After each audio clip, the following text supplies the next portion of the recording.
Hello and welcome. Under the Table. We are an indie TTRPG actual play stream, and tonight we are playing a Fistful of Darkness, which is a hack of Blades in the Dark. I am your host for tonight, Keith, and with me are some of my very good friends, some of my best friends, if you will. Let's start with Alex. Please tell us about yourself and your character. Hello, everyone. You may know me from the wildly popular. My role is the wildly popular Koro. However, unfortunately, tonight we won't be having him. Instead, we'll be having Nico, who is also wildly popular, alongside everyone else. That I don't know where this is going. This is a bad bit. Anyway, hi everyone. I'm playing Nico. He got a bit of a gambling addiction, and apparently, if he heard about this, he'd be betting on the weather. Oh damn! Yeah, that's something we were talking about before the stream started. Apparently, you can trade stock based on weather or something like that. There is a new type of security you can trade in the US, which allows you to gamble.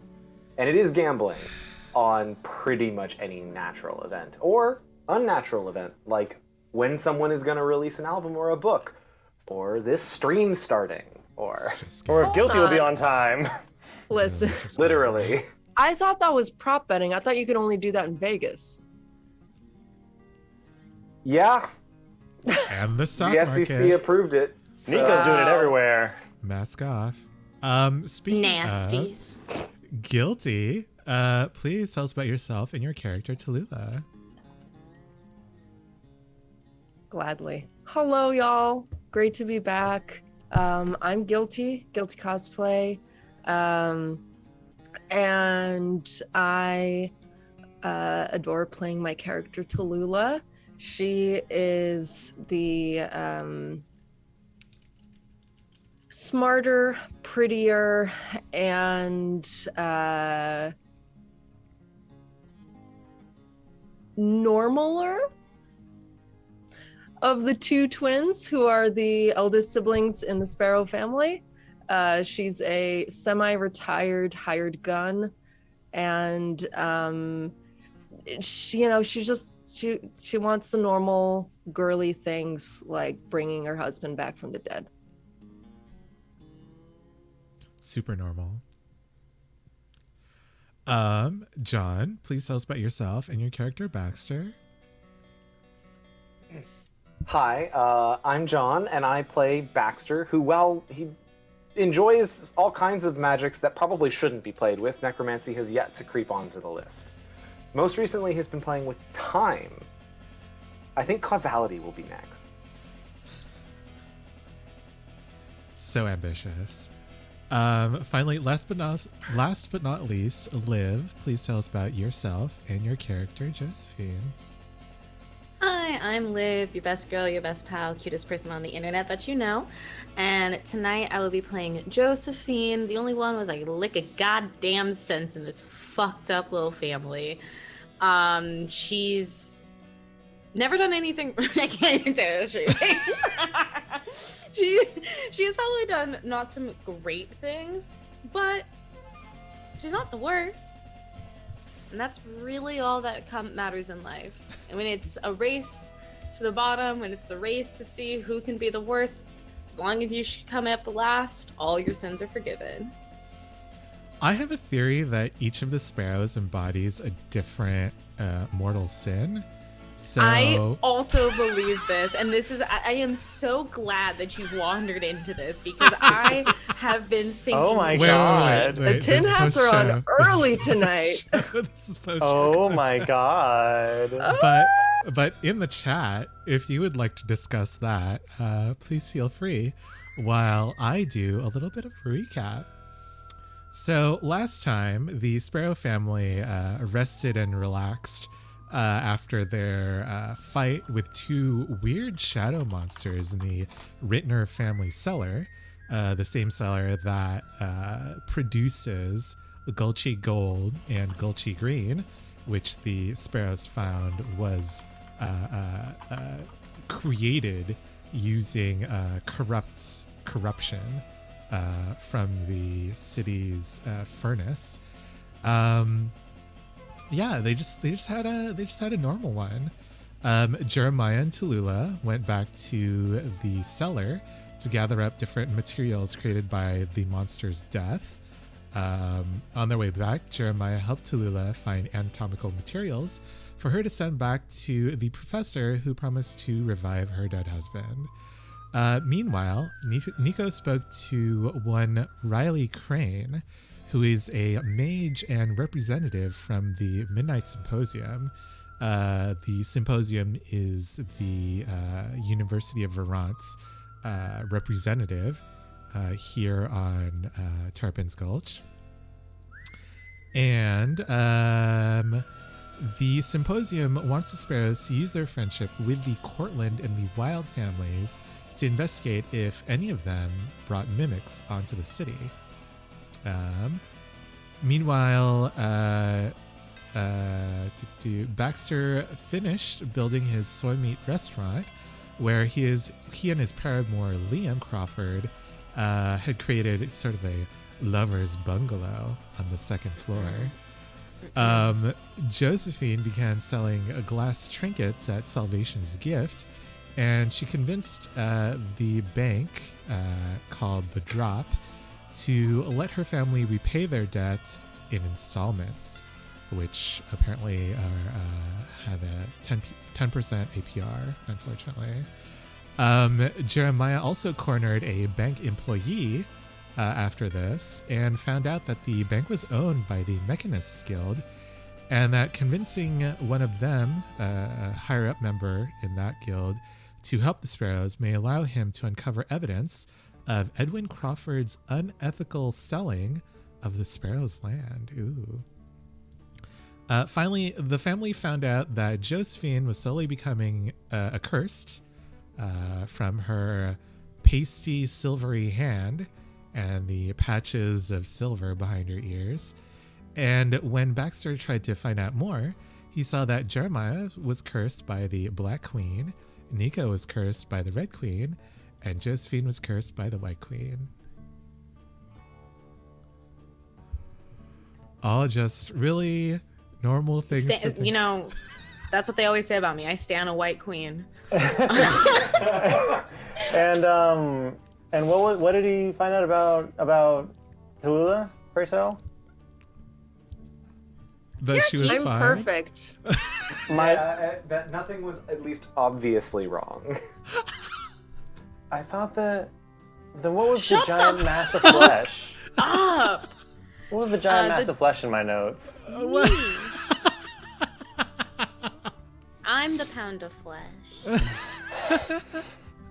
Is that one of your books? Oh shit! Oh Damn. no. Put it on the list. Put it on the list.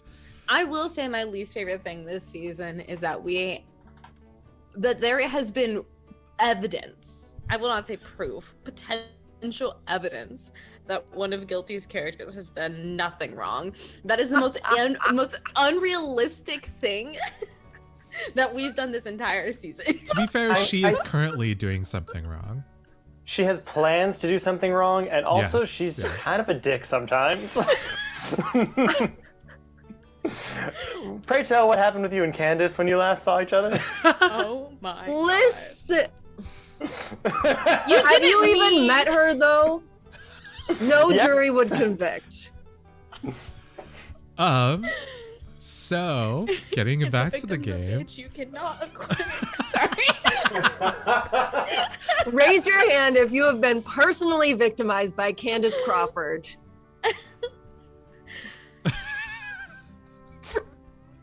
Keith, get it up there. How long enough? Anyway, okay, back to. I think the she's good been game. victimized more by me than. Yeah. She Maybe has. that's why I really wanted to keep you around. I mean, So- oh, go ahead. Sorry. You guys have to figure out if the Cortlands or the Wilds have any mimics under their care. Again, mimics are creatures that eat inanimate objects, and on a city built on a walking platform, that could be extremely dangerous.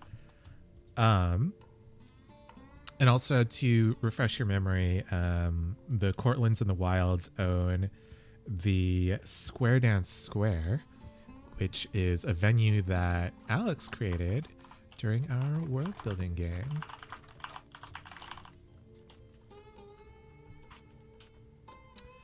So I think it's about time to do the engagement roll. Oh my god, we're jumping right into it after a month of being off. Jesus Christ. My last. I believe I'm this. looking at my last notes, which was also for the post show. Also when we talked about the constellations, and man, I was in a state. I can't read these. There was a lot. There was a lot.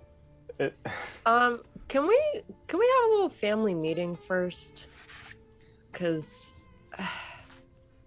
for the engagement roles, we have to know how we're going in, right? Yes, Or is this yeah. just the first? Okay. No, that's true. And if you like, I can read off what the different plans are that y'all can engage in. You have assault, do violence to a target, deception, lure, trick, or manipulate, stealth, trespass unseen, occult, engage in a supernatural power, social, negotiate, bargain, or persuade, or transport, carry cargo or people through danger. Also, we can change these a little bit if these specific descriptions don't like match the plan that you want to go with. So let's see.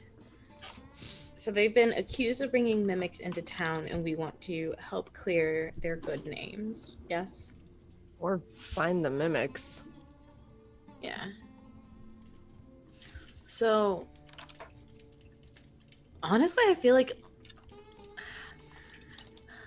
we have been trying and failing at being clever and sneaky. Maybe we just need to truly do it like, oh, I guess I should be doing this in character. I mean, maybe our best call is just going guns blazing, as y'all are wont to do. I mean, that might affect our reputation in town worse than it already sort of is. But I mean, if we're going in as exterminators, they can't get that mad. What if we just like camped out back and you did some thing, magic stuff, and figured out if, you know, there's mimics within 50 feet or something like that? Can you do that? Can he do that? He can't do anything yet. I mean, Certainly not supervised. What do you do well? Quickly. well, I make stuff. I make lots of good stuff. Can you make a mimic finder? Yeah, well, I could try. Do we have a mimic I could play with? Oy, oy, oy. And we got those glasses. Oh, yeah. I mean, how far do they let you see? Can we fly over in our horses? I mean, we could just stroll on up, right? Mm-hmm. It's just in town. Yeah. We could do it as like we could just go in and kind of do a preliminary search, get a lay of the land, and then while we're doing that, use the glasses, figure out a plan. Hey, Pa. Remember when they used to have those home tours in Terrapin's Gulch? Everybody yeah. open up and they'd have cookies and such out. Yeah, I remember that. When that one musician used to live here. Who organized those? Was that the our favorite little old ladies? The knitting circle? Yeah, I think they were part of it. Oh no, we're not gonna go and ask them for another favor, are we? I think this They is always a deliver. mutually beneficial arrangement. I mean, I'm sure I wouldn't be surprised if the Midnight Symposium and Knitting Circle do business from time to time again. I'm just Maybe looking it for is a way to mutual. get us into these houses without, as Josephine said, guns blazing. Do we want to look at the houses or do we want to look at the square dance? Square. You I'm just said just, keeping them at their business establishment? just really Isn't quick, that why as they a responded? as a reminder, you guys are friends. Your relationship is friendly towards the Courtlands and the Wilds. Just as a reminder. Sorry. Okay, also for clarification, I is it don't trust any of them. implied? You don't trust anybody. Is it implied that they're keeping them in their residence or they're keeping them at the square? The Midnight Symposium doesn't know Okay. where they're got an keeping idea. them, Baxter. This could be a win-win-win. Baxter, why don't you go over and see if we could make them some dinner sometime with some of your restaurants' meat? Maybe you can supply them to the Square Dance Square if things go well, and maybe we'll find something else in their house if things go better. Oh my goodness, that's a great idea. Oh, we might have a client. I like it. Let me go get my deck ready. So What we'll y'all do think? that. We'll do that to get into the house. If we want to like check out the square, because I think it'd be good to do both potentially. I mean, I've never been, but I guess we could just go dancing. Fun old time. Josephine, you've never been dancing? I've been dancing. I just don't go down to the square. I don't dance in Terrapin's Gulch. Who is there to dance with? Literally That's for everybody. damn sure. Except you, I guess. I'll dance with you, Miss Josephine. Aw. Baxter, I think you got to be supplying the food.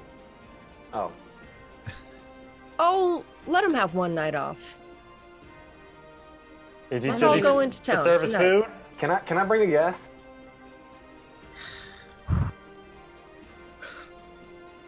Well, last I heard, Jeremiah's busy with that Mechanist Guild situation. Nice. Technically, So- this is a free city. You can do whatever you want. Well, really, what I'm asking is, are y'all gonna make him feel weird, or hit him? You know what? You are young. You're a man of 21. You should go dancing with your boyfriend. Yeah, I ain't got no room to judge. Oh my gosh. You should invite Maybell too.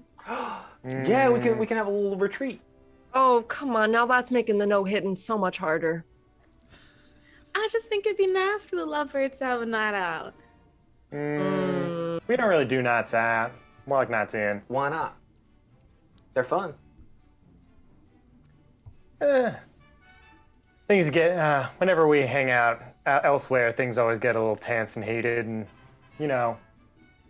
two abrasive personalities going at it. Might start a scene, might cause some commotion, might cause a distraction.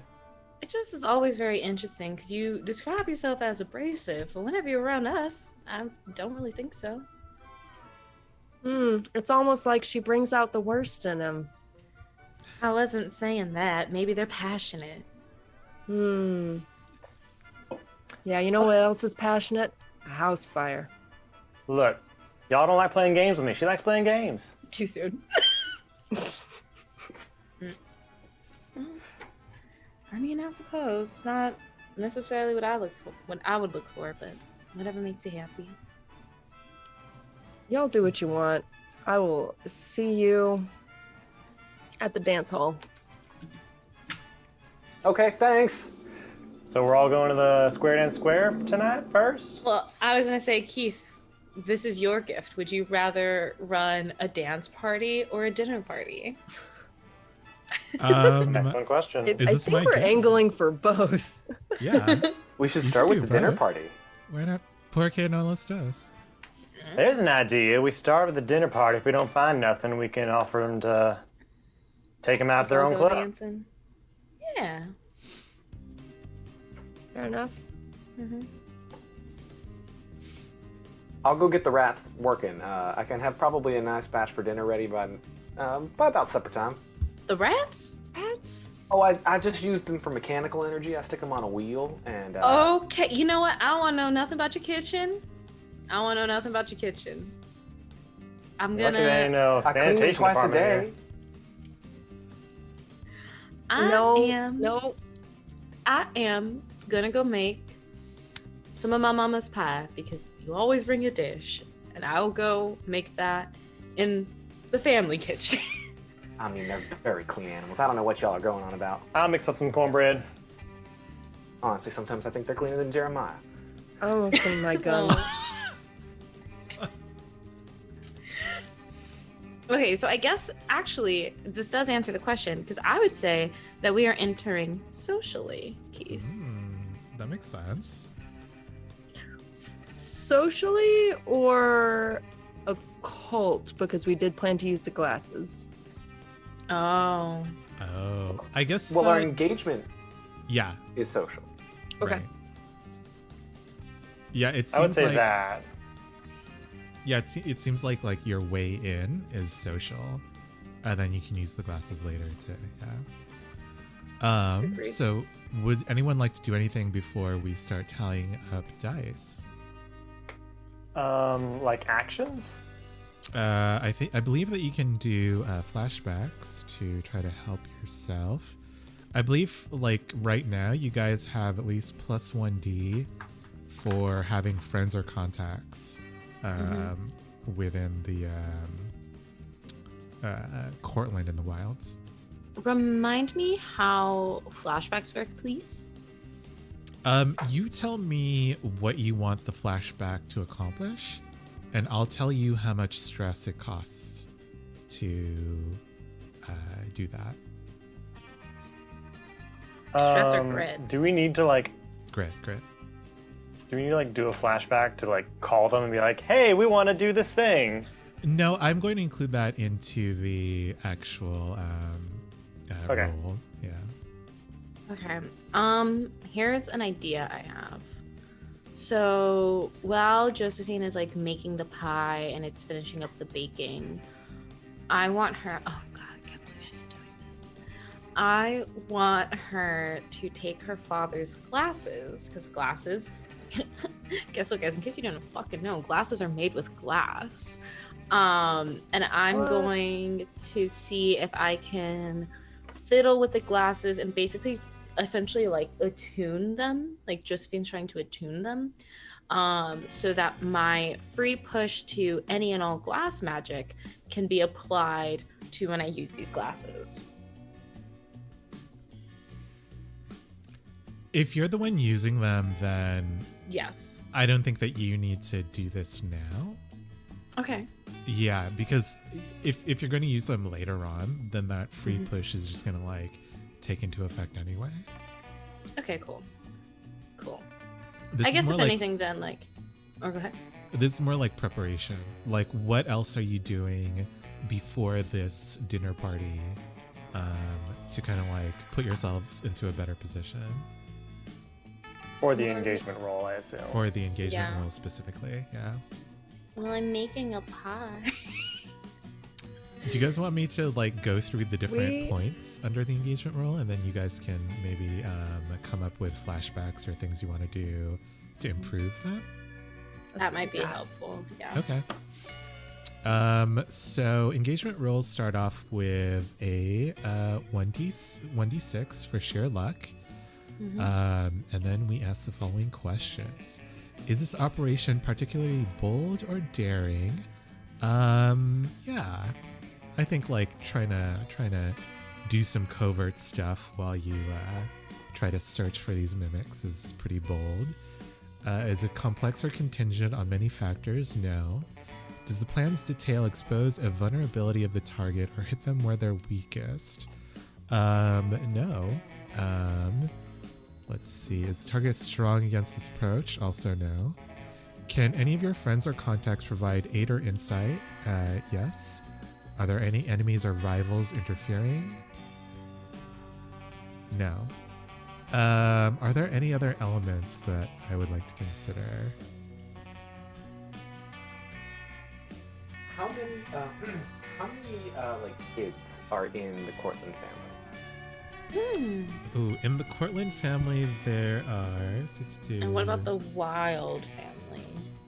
The Cortland family has 3 adults-ish children. I think one of them is like 19 or 20. Okay. The Wild family has 5 children. Oh wait, they're two separate families. So There whose are house are we 2 going separate to? families. It is both of their houses. They Having have dinner. joined their houses in both Oh, great. senses. Yeah. So there are Are they basically one swingers? family. This It is is- incredible. So conveniently nice and so, yeah, incredibly. Are they swingers? Are we going to like? We're gonna drop our keys We- off when we enter the door. What? It's either that or it's like just a massive polycule. Do they have like the biggest house in town? They Oh, do. that's the oldest. It's like a.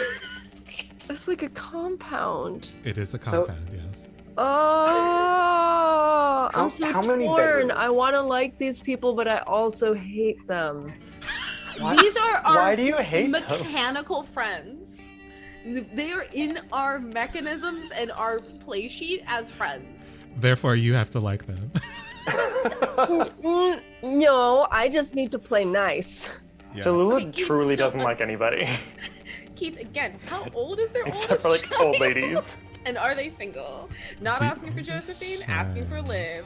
Oh my god. Let's see. Yes, and they are twins. From the Wild family. Yeah. Is so this you episode gonna be horny? Like really horny? It's up to So you. horny. You guys. It's up to you. Listen, I have the jungle fever white claws that still need to be cracked open, and let's get into it. Oh, Damn. Keith. Yeah, miss. Miss Citrus Yuzu Smash. Oh yeah. So I love oh, Non-spawn. Not spawn, but please. I would like to have a flashback for an Only. alternative consideration. Sure. I think the 19 to 20-year-old is probably someone that, Baxter grew up with. And Yes. maybe Baxter, Liam, and this child grew up together. And so the flashback I would like to have is like maybe 3 of us plus some other miscellaneous friends from the neighborhoods running around like the town causing absolute chaos. Just the worst kind of 7-year-old just learning to manage yourself chaos that can Okay. be had. So this is Lytton. Lytton is your and Liam's very good friend.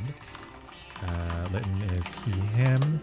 He belongs to the Cortland family, and yeah, he's the youngest of the entire of both families. Because of that, are there any other elements you want to consider? Yes, you guys can take plus 1d for this, but also there is something else that gives you minus 1d. Oh no. Lytton wants one of you two. Oh, interesting. Okay. He's been How much grit do I owe you for that? Or he's trying to 0 bring you dice. Or he's trying to bring you into the polycule bestie. Ooh. He's like, why are you being monogamous? How dare you? Have you and Liam even had that You monogamous- conversation? Fuck. Monogamous derogatory. Listen, not during my polyamorous pride. Absolutely not. PP. My God. Sorry, was there? Did someone ask a question? I wanted to know if I owed you grit for that. Oh no, this makes sense. You guys are about the same age, yeah. Ridiculous.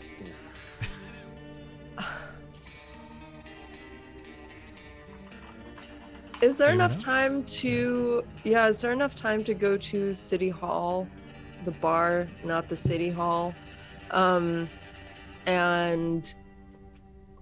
Kiki with the ladies? Sure. What do you guys? What would you like to talk to them about? I just want to get like a little bit of a read on like I think I'm gonna spread this as like Chula doesn't give a fuck. I'm gonna spread this possibility of these two families being involved with mimic activity, sort of like it's gossip, but like I heard it through the grapevine, hush hush, and just get everyone's reaction, like try and see who's like, oh yeah, I could see that, and how many of them are like, no, they would never. Interesting. Okay. I want to vibe check the octogenarians. Okay. Then this is a roll, and Okay. this is one grit flashback. Okay. I will roll consort. What's my position? This is a controlled standard. Okay. Let's go.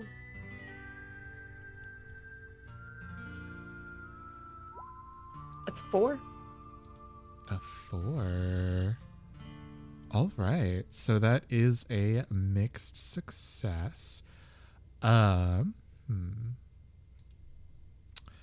Tulula, you get a lot of like mixed messages from the octogenarians. A lot of them are like, "What? Them?" While others are like, "Oh, I could see it." And of the people who say, "Oh, I could see it," they tell you that you should probably be on the lookout for probably the eldest in the Wild family, the twins, who are Alan and Allie Wild. Or you should be on the lookout for Lytton Cortland.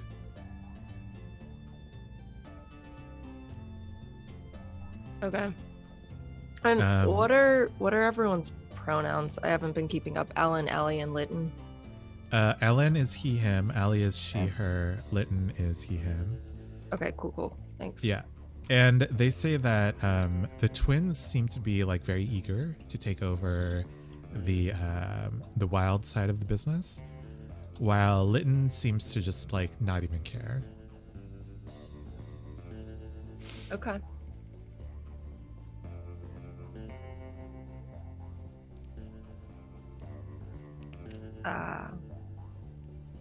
Well, this has been great. I will see you ladies for Bullseye Bingo next week.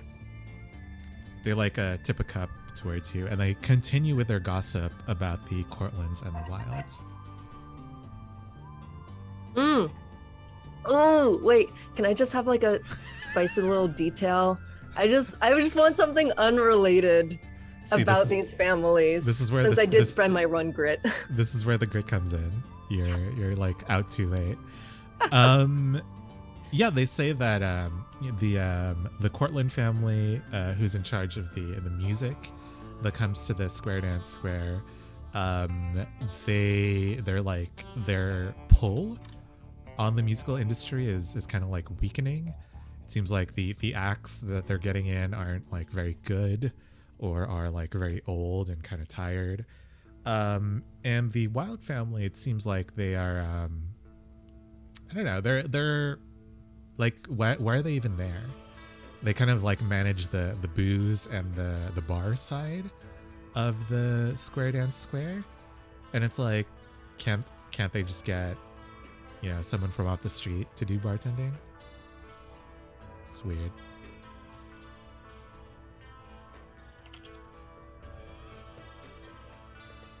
Perfect. Thank you.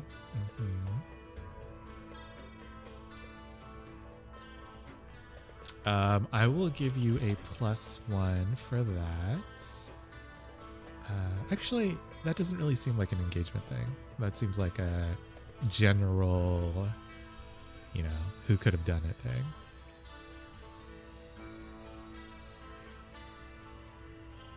Anyone else have a flashback they want to do?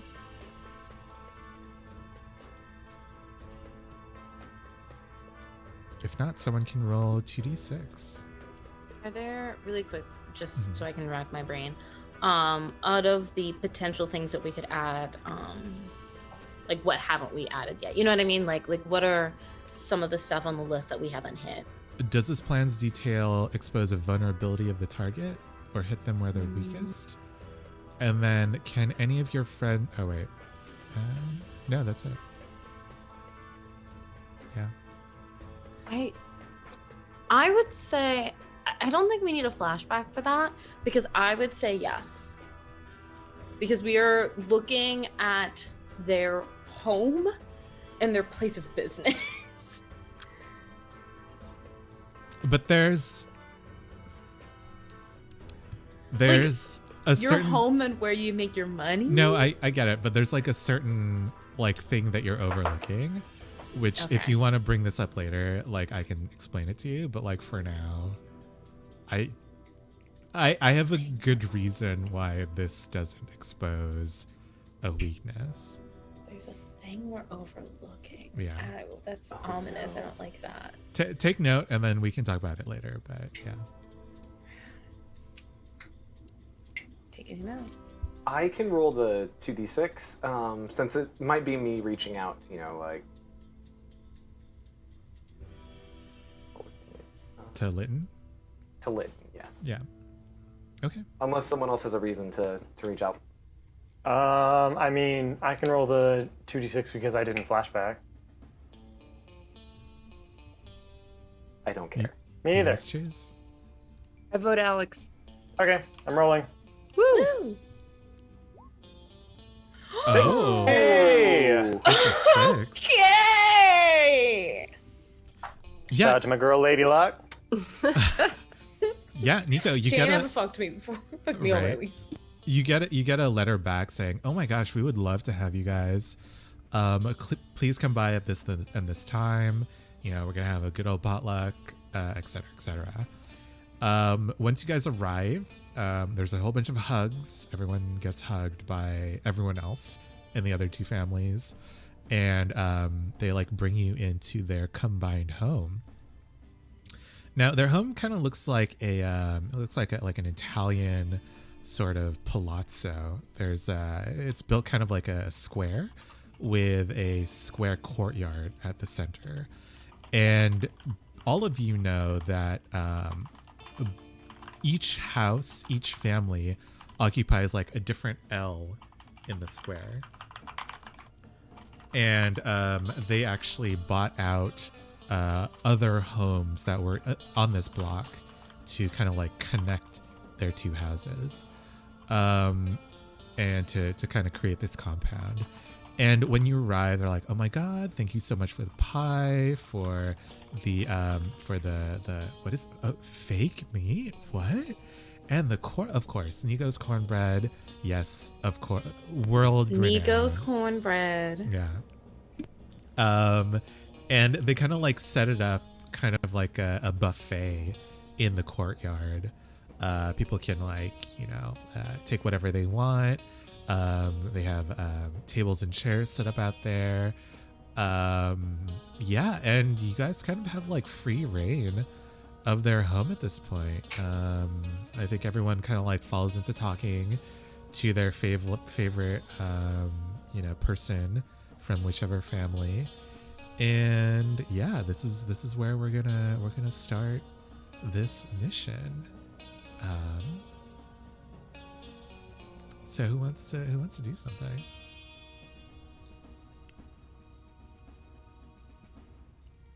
So I think Baxter is gonna go over and start hanging out with like Lytton over by the drinks. Showing off a little bit, pounding a single shot of Gulchy Gold, kind of trying to encourage Lytton along. Is Liam there with you? If Liam can be here, he was absolutely invited. Yes, he is at this party, but is he in this conversation? Oh, yeah, sure. I think at this point in their relationship, Baxter and Liam are adjoined. Nice. Whenever they are in the same room. Then I think Lytton raises his shot glass to the two of you and says, congratulations. Honestly, I saw this coming a mile away. Oh, and well... I really should have taken Nico's bet up on this, because I would have won that. Damn it. I just wink over it. Over Lytton. I think... In my nice-ass suit that I'm wearing. Baxter definitely shoots Nico a dirty look. But at this point, I think I'm going to use a consort roll here. What are you doing? What are you saying to Lytton? Telling a story. So I am going to tell them about the time we were in the Mimic Pit. The adventure we went on to collect the acid with Deuteronomy. Uh-huh. In the hopes that I learned something about their knowledge of mimics. Interesting. I like this. Yeah. Go ahead. Wrong. See if he corrects you. I am. I'm gonna make some statements, talk about make some errors. Are you physically able to do that? To spread misinformation? Ooh, that's a good point. You, John, the player. It will happen. It's fine. I've done it before. Consort, this is a controlled standard then. Controlled standard. Yeah, I think that's reasonable. Oof. Snake eyes. I think that as you're kind of relating the story, Liam just interjects at like key moments. He's like, "Oh my God, I can't believe you did that! Whoa, that's so cool." I just keep falling in love with you more and more when I hear about all of these stories about your trips into the wild. Me, John, the player, knows I failed. Baxter does not. Yeah, and I think Baxter's just like too distracted by what Liam is saying for you to like clock anything. Oh, he definitely gets blustery. Like, as this feedback comes in, he just starts showing off a little bit. Oh, yeah, you know, and then I was thinking about the dynamite, and I managed to use the... Yeah. So this definitely turns into like a duo conversation between the two of you. I'm telling you, they third wheeled him so hard. It was a nice, Yeah. healthy friend group. Yeah, that's exactly what happened. Like you hate it. You on one hand you're always happy when your friends fall in love and start dating, but fuck does it suck for the rest of the friend group. Yeah, you're like, well, I guess we'll never see them again. Right. Just give him a couple months. I'll be back to normal eventually, right? But it's We'll just so see. hard. For those months, yeah. Yeah, and I think at some point Baxter Litton like moves away from this conversation, but you're just too involved with Liam to notice it. I have a mechanical question. Go ahead. XP is applied as soon as you fail, right? Yes. Oh, is it not? No, you don't get XP when you fail. I thought you got XP when you failed. No. Do No, not get not XP in when this you fail, system. bestie. That is the Oh. one flaw of this system. Disagree. Never mind. I was excited. I know. And also something has happened. So all of the controlledness from that 6 has like gone away. You're not sure like what it is, but there's like a vibe around the house. Bro, they hate monogamous people. I'm telling you. You've established that you're filthy fucking monogamists. They're in chains. Monogamy is a prison.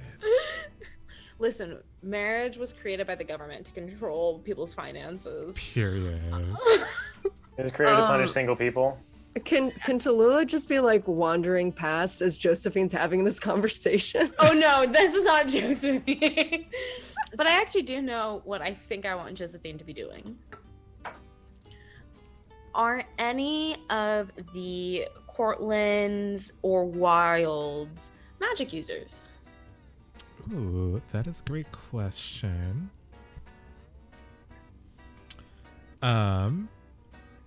Yes, I believe Orton Wild is a magic user.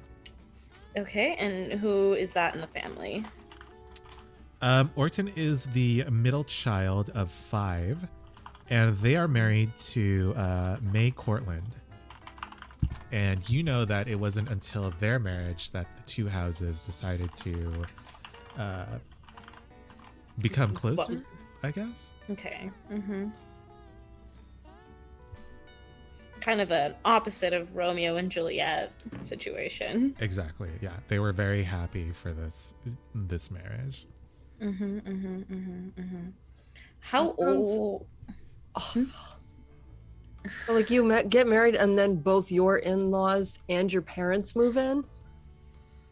Along with all of your Get along new. really well. Well, but All what of if your family? Well, but what if your in-laws like had been to every event that you like, your graduation, your 15th birthday party, like everything? Were they in business before the marriage? Yes. Okay, then I guess Yeah. that makes sense. Yeah. Yeah. So this living situation is only as old as Orton and May's marriage. Yes. Yeah. Okay. I mean, it's definitely weird guilty, but like, yeah. The like childhood romance trope never does it for me. So I'm Really? just a hater. Yeah, it's weird. I don't like that. I don't trust any of the decisions I made like before 25. I'm turning off fan fiction live. I'm turning off romance novel live. I'm making the active choice to not talk about how much I fucking love childhood romance. Not childhood romance, I like know, I'm sorry. childhood friends to lovers, which is different than childhood romance. Yeah. Yeah. I said I was turning it off. Okay, anyway. So I'm walking past as she's having this conversation with someone different. yeah. I found like the 13-year-old in the family, and we're just like talking about fucking romance novels. No. Okay, so Orton is the middle child, married to May. Middle child, so I don't know how old they are. That doesn't really matter right now. Yeah, I mean, did they go to like Vermont? They them pronouns? Orton is they them, yeah. Okay. Did they go to Vermont or anything? Yeah, they specialized in light magic. Wow. Okay, cool. Perfect. So, and then final question, do you think we would have gone around the same time? Ooh, probably not. They're a few years older than you, so they were probably they're like older than me. Okay. Yeah, they were probably like a senior when you started your freshman year. Okay. Yeah, okay, perfect. Yeah, because I think basically like Josephine, making her rounds, being polite and everything would and we're friendly with these people. Yeah. So I think Josephine would go up to Orton and it's just like, wow, is that another Vermont alum I see? Hey, Vermont alum. Hello. How are you doing? I'm doing well. I like greet May, tell her that she looks beautiful. Nice. And I basically want to kind of just like, well, I should just do it. Never mind. I'm so out of practice. Do it. In this game and this character. Okay. But yeah, I think like after a little bit of conversation, Josephine would like throw in just, so, Orton, have you been working on anything interesting, anything fun? Well, I mean, after that whole thing with the, the Rintners and the Gulchy Green that you guys thankfully brought to light, I've actually been experimenting with the new Gulchy Green. Like with the antidote and like their new recipe. The flavor is completely off, but honestly, it's kind of better for mixologists, because you know how the old one was like it was just like super hallucinogenic. Viscous. Oh yeah. Also that, yeah. I mean, listen, I know. Listen, you know me. Mm-hmm. I am not a Terrapin's Gulch girl. Okay. But my cousins love it, but I just was always like, it's like sucking down a slime. Like you can't, it's not a shot. It's just, it was never for me. And then you get the hallucinogens coming in. So yeah, I mean, honestly, cleaning the shot glasses after Gulchy Green was a chore. My God. Yeah.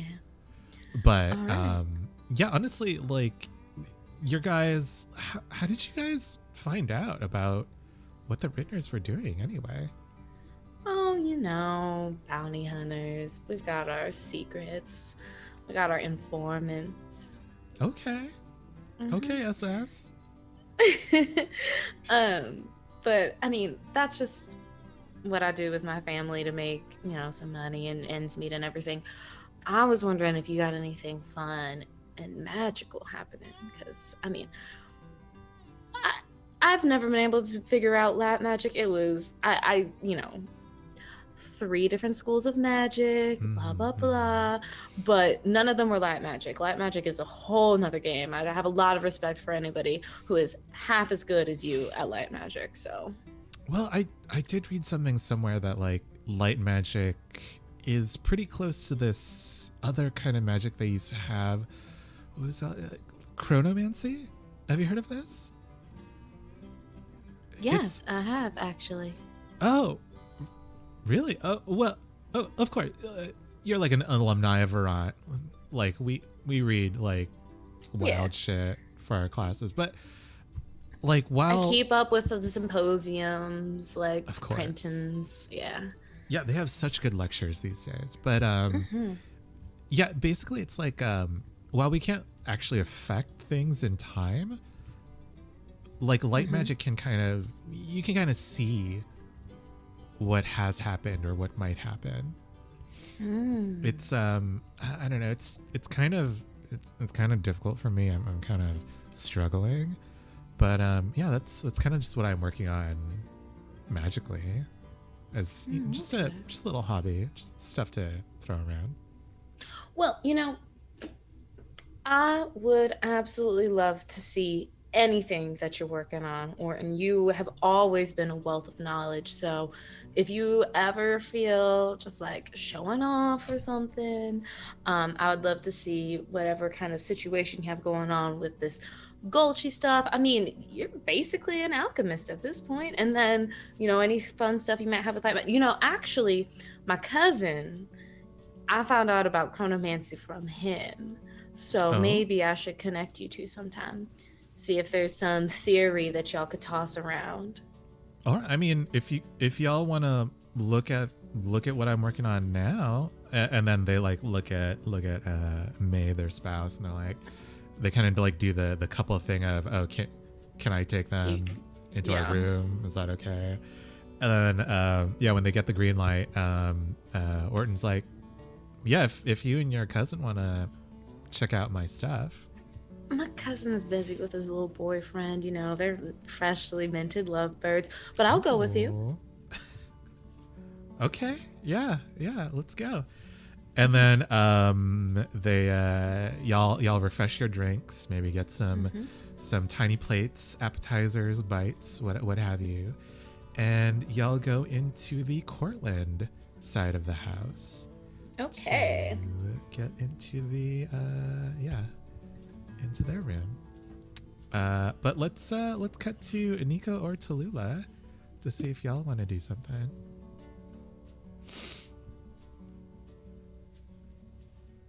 I'm looking around for the twins, and if Nico's okay with, when I see them, I'm gonna point them out to Nico and see if he wants to converse with them with me. Either way's fine though. Keith, have I ever seen them in the card game section of Square Dance Square? Ooh. Usually or is that more of the old guys? Usually they're bartending, if they're at Square Dance Square, but you have seen both of them play cards or dominoes at the City Hall bar. Perfect. Let's go. I bet I can swindle them into a game and get some info. Tallulah, let's go. I put out my arm. Well, in that case, link up. Let's go. They actually meet you guys. There's that arm. We're so good at this. It's so cute. It's so cute. They actually meet you guys halfway. This is Alan and Allie, aka Alina Wild, but she goes by Allie. They're kind of like linked arm in arm, kind of married to you guys. And they're like, just the sparrows we wanted to see. And they pull out a set of dominoes as they say, y'all want to play? Just the wild night we were looking for. Sure, I'm gonna game for a little game, AA. They definitely laugh at Tallulah's pun. Also, welcome to Friends Who Roll Dice and your rating party. Hello. We're at a tiny dinner party right now. And you guys... Is it tiny? One of these family has 5 kids. Just a tiny, regular, schmegular little dinner party at just a little get together. 25-person polyamorous commune. Just a petite dinner party of my closest multi-parental family. Multi-rental. At least 2 generations, probably 3. 3 generations. Where's Granddad? Or is it granddad? No, or they're it's like baby. Yeah, there's small chillins running around. It's baby. So you guys start like shuffling your dominoes. So question, mechanically. Yeah. Does this mean I can't use my skill cutting cards? No, you can use it, but you're gonna have to tell me how you use it with dominoes. So I mean, I think that Nico's got a bunch of parlor tricks. I think that he tries to juggle as many dominoes as he can to try and shuffle them, and he'll keep grabbing one and just toss it into the air and keep grabbing another one, and there's way too many in the air for you to keep track of. And I think that eventually they all fall into his hand, and he just gives them a little toss, and they all land face down. Oh. And what I would like to do, for those not in the know, cutting cards lets me, when I perform a card trick, I may alter a memory, implant suggestion, or sow doubt. And the suggestion I want to implant is that they want to show us whatever they're working on. Okay. Yeah, so I think you guys play a few rounds as you guys are talking. Maybe Tallulah picks up on this and verbally suggests that they show you around. And and Alan and Allie actually they say after this game of dominoes, they say, "Hey, you guys want to see something? It's for the bar. We're trying to open up our markets, if you know what I mean." Do I want to see something? Have you heard people call me Nosy Nico? I actually have. Yeah, a lot of people say that about you. Hey, really? Oh, what? I'm just joshing with you. Let's go. I can't let him go anywhere unsupervised. I would love to see as well. And they lead you guys towards the cellar of the Cortland house. Baxter. Nico, Yeah. you got those glasses? Shoot. I mean, I think that Josephine might have picked him up.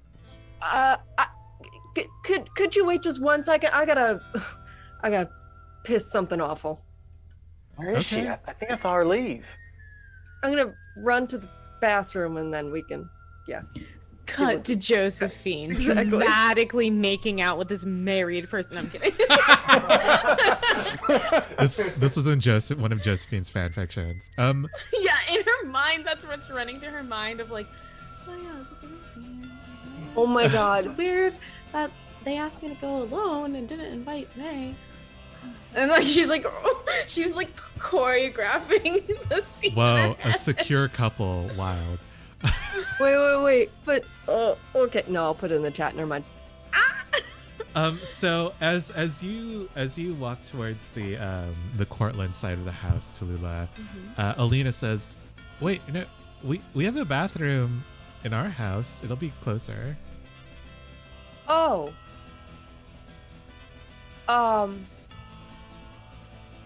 Yeah. Silly me. Of course you have bathrooms. Everybody's got a privy nowadays. I think I run up and I lean in and I go, I mean, we got 4 eyes. She'll need her 4 eyes if she's going to the other side. We'll be fine.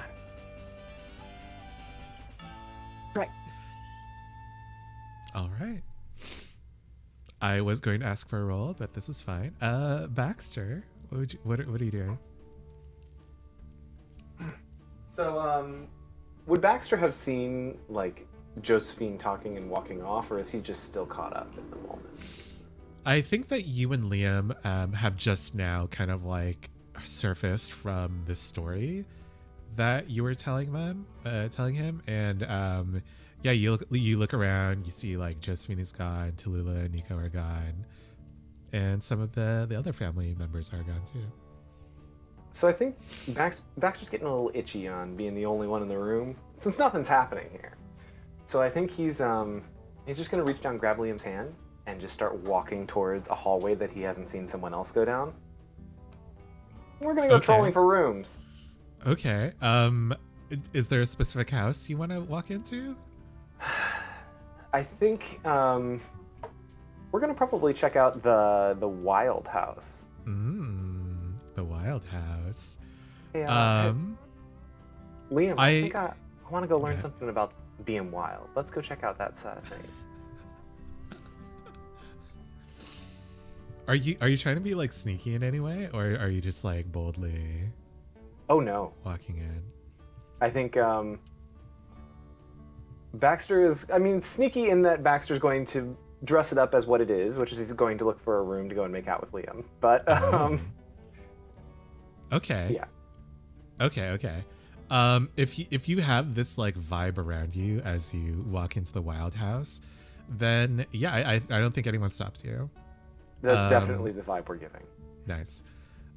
Would you like to roll 1d8 to see whose bedroom you get into?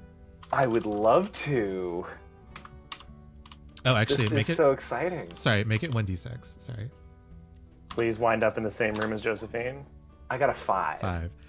5. You walk into what looks like the master bedroom. You smell from the bathroom like the equivalent of the Eclipse's Bengay and like other products for older people. And yeah, you just see like pictures of the entire Wild clan, on the walls and on the dressers.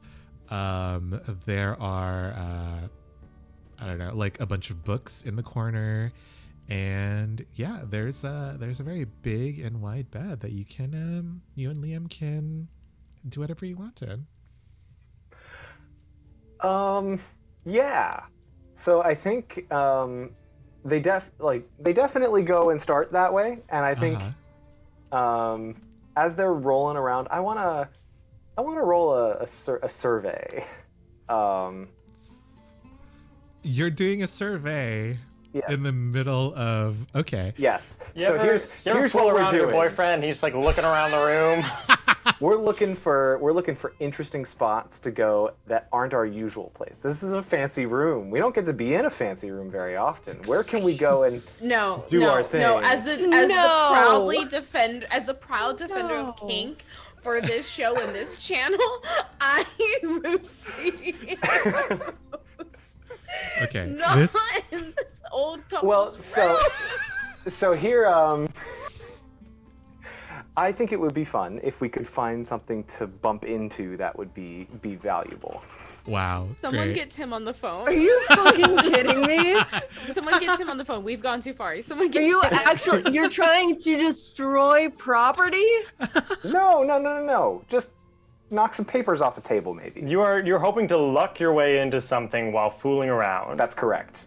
Baxter, this is a prowess save for you to Excellent. kind of like pull yourself out of this like very sexually charged thing to You're asking him to roll a horny save? yeah, I'm Yeah. asking you for a horny save, please. So is this a disable?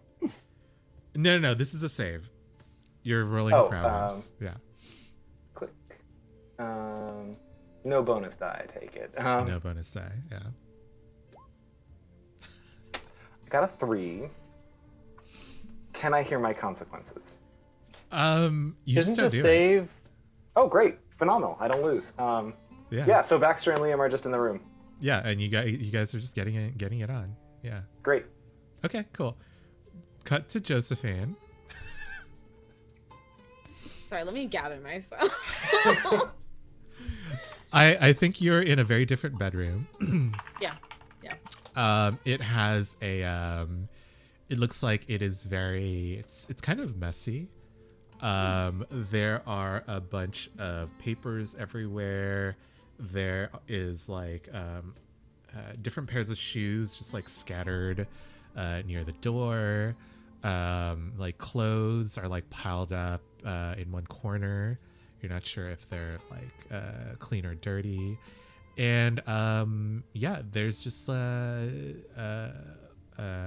Orton has brought out a bunch of notebooks to kind of show you what they've been working on. Cool, perfect. When Orton pulls out those books, I'm going to just be like, excuse me, and I'm going to pull out the glasses and put them on, and start to read their notes. as I also kind of like look around. Very smooth. Yes. Mhm, Yes. mhm. Yeah. So this sounds like a roll. What roll are you doing? What roll are you using? It'd be real nice to use attune since I am using a magical item, but I would also understand survey since I'm like looking around. It's up to you. Both of them will be risky standard. Okay. Da,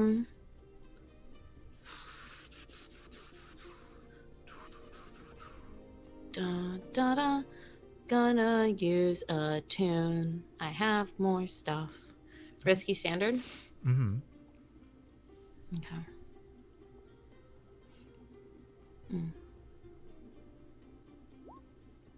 That's a 6. 6. Nice.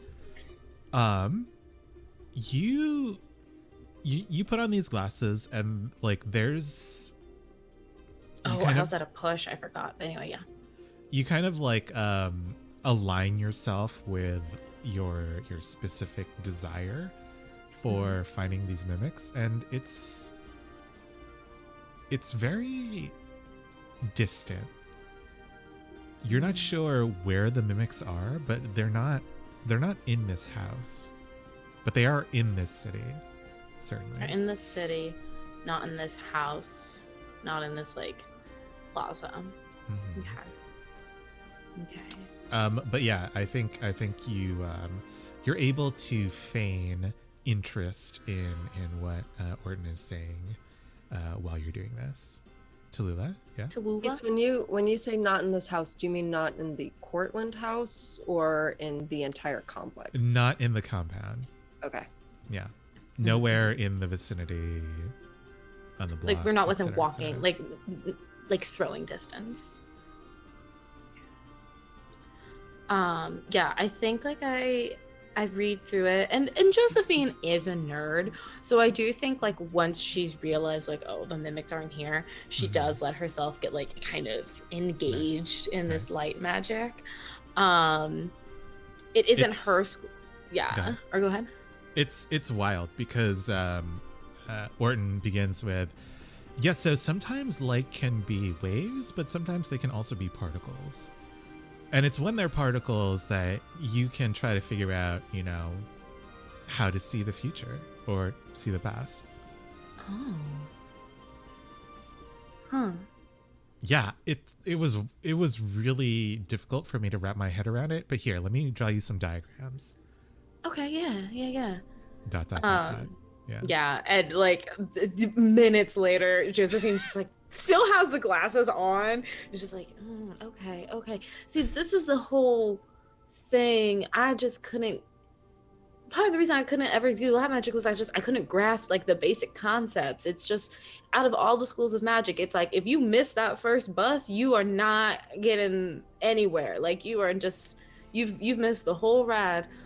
I totally get it. Yeah, on our first day in the light college, the professor was like, look to your left, look to your right. Oh, right. 2 of those people won't be here next semester, blah, blah, blah. Yeah. It's like really shitty, but I kind of saw it happen, and it was still like shitty. they all said it, but it was like that was the only college that it was true.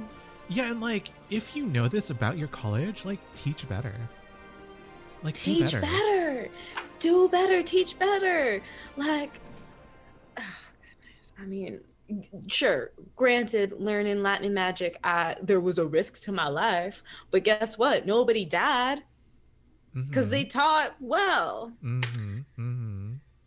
Anyway, I like take the glasses off. This is fascinating. This is real good work, Orton. Thank you. Yeah, I'll introduce you to Baxter a different day. Okay. Or maybe when we all go, okay, so don't tell the rest of your family. I've never been dancing at your square before. And my cousins were all saying, oh, well, you gotta go and all this and all that. So that's why we're all going. Well, I'm hoping that a lot of us are going after the dinner, and maybe there I'll introduce you to Baxter. After party, of course. What? Why own a square dance place if you can't go there for Yeah. an after party? If you're not going to use it. Yeah. So true. All right. Well, thank you. And I will leave. Yeah. Cool. Let's cut to Tallulah and Nico. You guys find that in the wild cellar, the twins have been hiding a bunch of independent sort of alcohols from people from like different cities, different walking cities.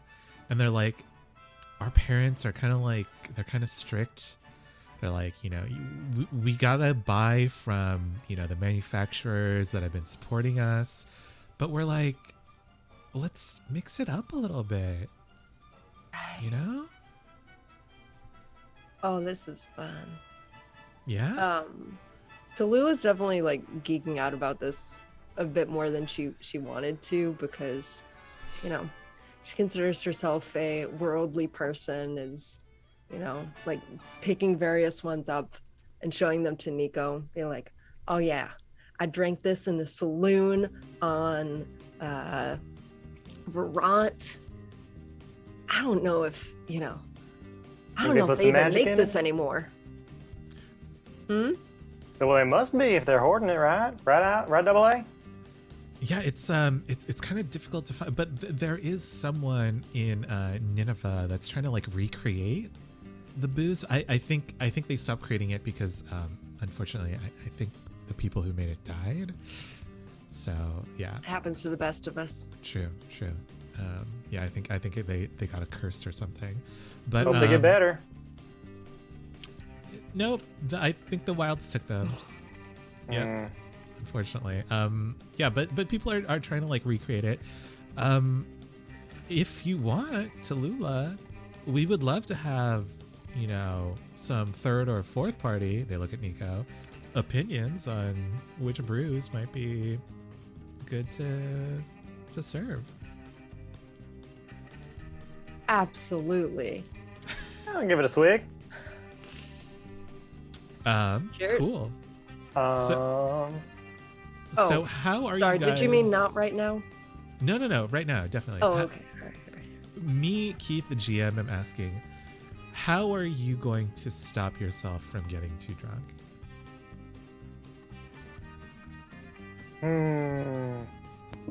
You think Guilty has an answer for that? Or you can just take the level 1 harm drunk. Well, let me ask you an important question. Okay. Do I yeah. still have the level 1 harm corrupted snake bite? I think we cleared that up in the last downtime. Thank goodness. Okay.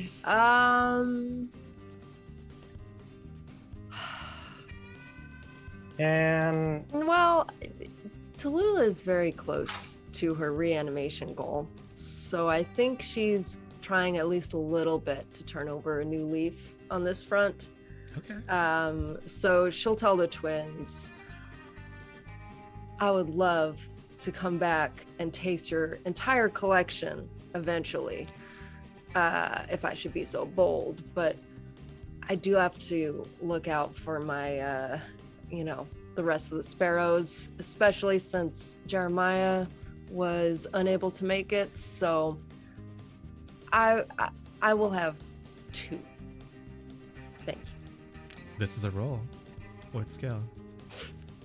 This is a roll? As they subtly try to get you to drink more. Raw. Hold him goodness. back. No. Consort. Yeah, that makes sense. Nico, are you helping? Consort. yeah, I'll help. I'll give her, she is kind of like a pop surrogate, for better and worse. All right. Thank you. You can. let's So do- this is risky standard. Do we want to do the rolls or do we want to reveal them after break? Dun-dun-dun. We can do the roll, but Okay, I'll be quick. yeah. I think we're almost. I'll take risky standard, but I'm gonna add a bonus dice from Nico's help Makes sense. and cross my fingers and Ooh, wait, that's a double critical Sixes, success. baby. Oh, wow. So much moderation. Yeah, you're able to like turn their insistence into like a joke. Like it's all laughs all around, at the end of this mini tasting. And as you guys leave the Wait, can I do a roll? One ahead. quick roll? Yeah. Like as that was sort of happening, can Nico read to try and see if there's like an ulterior motive or if they're just genuinely like excited about this alcohol? Okay. Yeah. You can read. All right. Tallulah, what's are my- you helping? I'm a have little to. low on grit, so I'm gonna trust Nico on this one. This is What's my risky stuff? standard. Risky standard. Rip it and rip it, baby. I got a 2. They seem like they're just like really excited about the booze. And they're just they just seem like friendly people. Okay. But Works for me. I will reveal your other consequences after the break. See you guys soon. Hi, and welcome back under the table. Hello. How is everyone doing? So while Nico missed his last roll on to figure out whether or not the Wild twins were up to something weird, Tallulah did get a double 6 before that. So as you guys kind of come out of the Wild's cellar, Tallulah, across the courtyard, you see Lytton Cortland leaving the party. But also, because Nico did roll that too, I have started 2 new clocks. This is why I wanted to save. Can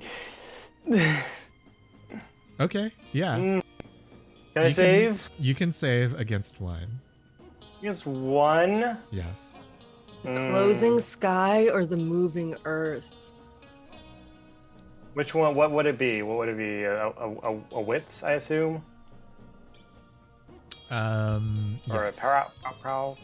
I think it's a wits. Okay. I'm gonna roll my save. 6, baby. 6? Yeah. You take no grit. Which Get one are you rid saving against? Of the closing sky. Okay. Fair enough. Is that getting rid of it, or is that putting it down to 0? It's putting it down to 0. Okay.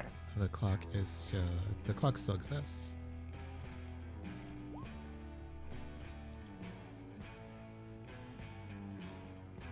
All right. What are you guys doing? I think you also see Josephine walking down the stairs, coming down from Orton's room. This is kind of best case scenario though, because we know it exists, but it's at 0. But we So, also have the moving earth. yeah, but shout out to that 6. We're a bunch of Californians. The moving earth isn't going to scare us. Uh-huh. Yeah. As I knock on wood. So it's only a little bit of a funny joke. It's really not a joke. God. Sorry. Alan, Allie, you said there was a bathroom around here? Oh yeah, just over here. And they guide you towards the Wild's bathroom. Okay. I'm gonna stand in there for 15 seconds and then kind of creak open the door and see if anyone's still on the other side. I think that yeah. Nico tried to guide AA away as you went to the bathroom. Nice. That sounds like A a little roll. more about that Nineveh liquor. That sounds like a roll. Okay. What'll it be? You tell me. sway, I think. Okay, that makes sense. This is risky standard. Okay. Okay. I want to resist that one, Chief. Okay. Oh, me. Here, I will narrate what happens. You do it. You're able to like kind of pull them away from Tallulah's door. But I am advancing those 2 clocks again. No, that's not fair. I'm allowed to resist the consequences. Okay, which consequence would you like to resist? Oh, fuck you, man. What am I resisting with? This is guts. Okay. You're just like trying to convince them more quickly. I got a 4. That's not too bad. Take 2 grand. And we are. Now, why did one go up by 2, but one went up by 1? Great question. I guess we're gonna put the closing sky back because it increased by 2. Okay.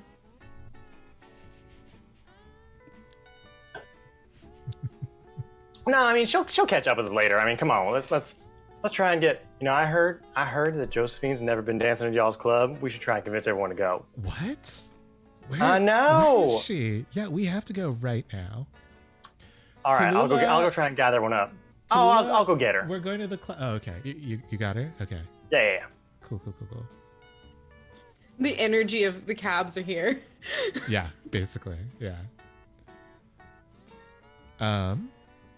Yeah. So you guys, Tallulah, you and Nico are kind of like left to yourselves. Baxter, you are doing the dirty. And Josephine, you've just arrived back at the courtyard. No one else from your family is around. But it seems like Ellen and Allie have come out of the wild side of the house. And they're like, so we heard that you haven't really been to our club yet. Would you want to go tonight? Yeah, I'd love to. Of course, yeah. Cover and drinks are completely free for all of us, you know, so you don't have to worry about that. We can just hang. Cover We can what? just chill. What? Nothing. Thank you. Did you say cover, which is the money that you pay to get into the club? Have you never been to a club before?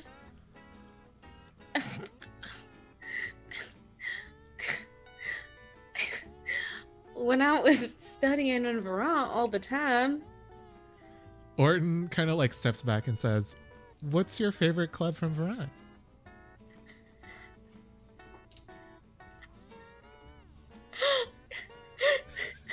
We've never talked about clubs in Vermont. We Can haven't I do talked a about roll? clubs in Vermont. Can I do a roll to see if Josephine would know one?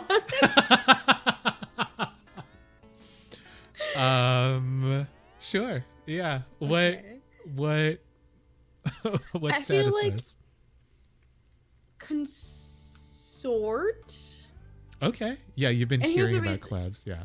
Hearing about clubs. My parents are into sketchy things. Maybe they knew some nightclub owners. Uh-huh. What's my position? This is risky standard. Cool. Winter life.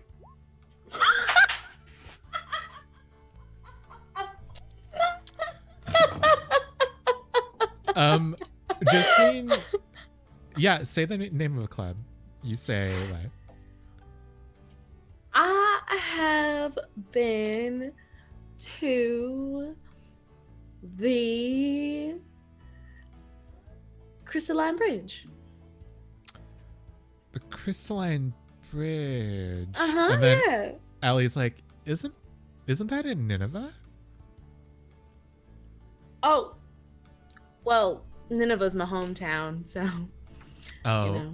yeah. You must mix that up. No. We believe you. We totally believe you. Yeah. Listen, Also, I am advancing some clocks. Wait, no! Oh, I'm sorry. That's not fair. I was trying to make a joke, jokes should not infect clocks. I was trying to tell a joke and I succeeded, and therefore the clock should not be affected. Would you like to resist? Objection! Take that! Ooh. Oh, Lord. Yeah, fuck it. I'll resist it. Okay. You're resisting with guts. Okay. God, it's above. That's a 6, You baby! take no stress. You take no stress. Which part would you like to resist? Would you actually like to know of a club in Vermont? Would you like to turn back the closing sky or turn back the moving earth? I'll turn back the closing sky. That sky cannot close. She will Okay. stay open. Okay. Um. Damn, that earth's coming. That earth is moving now. Oh, she moving. Here's the thing: we can fight one atrocity. We cannot fight two. Not again. We know this. Yeah. Especially not without Tim. Damn. Dad, where are you? Literally, please pick me up. I'm so fucking scared. I texted him. He did not text us back. He's on his Tim shit. Yeah. Which Listen, fair, honestly. Fair. hot Tim summer, okay? Everybody else, fuck y'all. Hot Tim summer. He doesn't Hot care Tim about Summer. it. Doesn't care about us. Weeping. Bro, can I Yeah. also please direct everyone to, can I direct the gallery just briefly to Tim's Instagram story where he Is was he- in is he Nashua, New pouring Hampshire, out?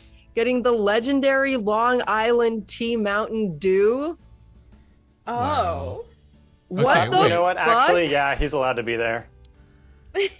This again, hot Tim Summer. His excuse Come on. is That's wild. Good for him. Also, no. not us reading an absent castmate on air. Period. he's about to receive clip like it for him. 5 different responses to his story. He'd be like, "What happened?" I love it. At 8:59 p.m. Wow, 8:59. That's so early. It's a minute to Okay. midnight for Tim. Damn. Yeah. Okay, keep going. Keep going. I think Josephine plays it off because what did I say? The Crystalline Bridge. I'm like, you know what?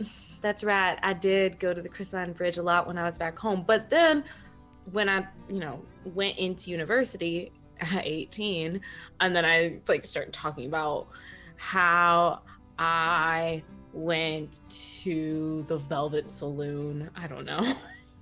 Okay. Okay. Mm-hmm. Yeah, and they're like, oh yeah, Velvet. Yeah, that's that queer bar, right? Yeah, I love that place. Instantly turns red. Oh yeah, I guess it is, huh? You don't have to be ashamed. No one cares. No, I'm not. It's just it's been a while since the college days. Oh, it's that kind of blush. Okay.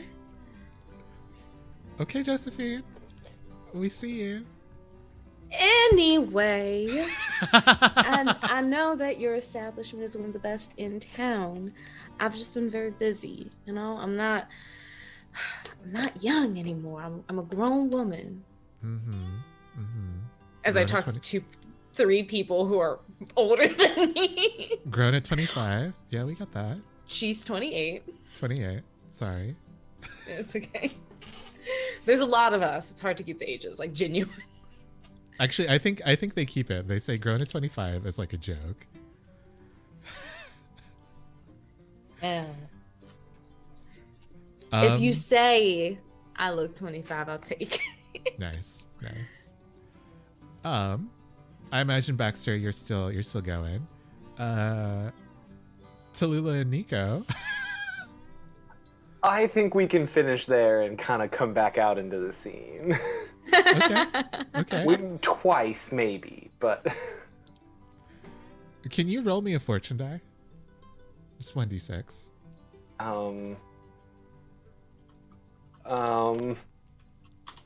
Those clocks better not come out. Oh, they're not gonna come out. A 3. Josephine, you can tell that Baxter and Liam have been doing something. Their shirts are untucked. A button is like out of place. Their hair is like completely wild and messy. Yeah. Everybody sees like Josephine's, which is actually kind of funny because like I do think on some level she was trying to pull the like freshman talking to the senior thing of like, oh, I'm so fun and cool. And all that like youthfulness and jovialness is gone and replaced with just like stern big sister energy as she just looks at Baxter. I think the change is so jarring that in the people that you're talking to, like they look at where you're looking and they're like, oh.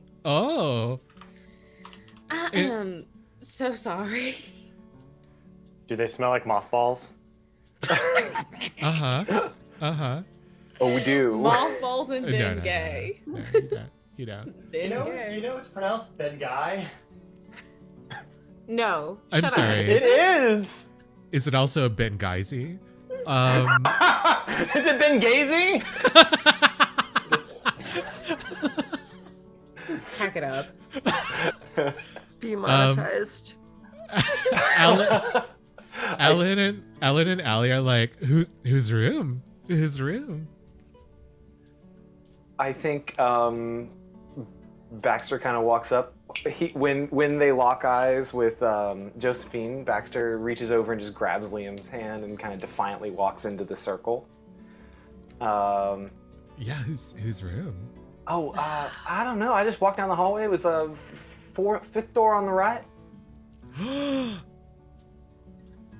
was the first open one. That's our parents' room. Baxter. And they just start like laughing, like all three of them. This is a family of menaces, and I love it. And I think Eloise and Sorjan Wild, the wild matriarch and patriarch, walk up and they're like, Halloween? Now that's a name. Eloise and Sorjan, and they're like, what's happening? Wait, I love you dearly. Is it Eloise or is it Elanwi? Eloise.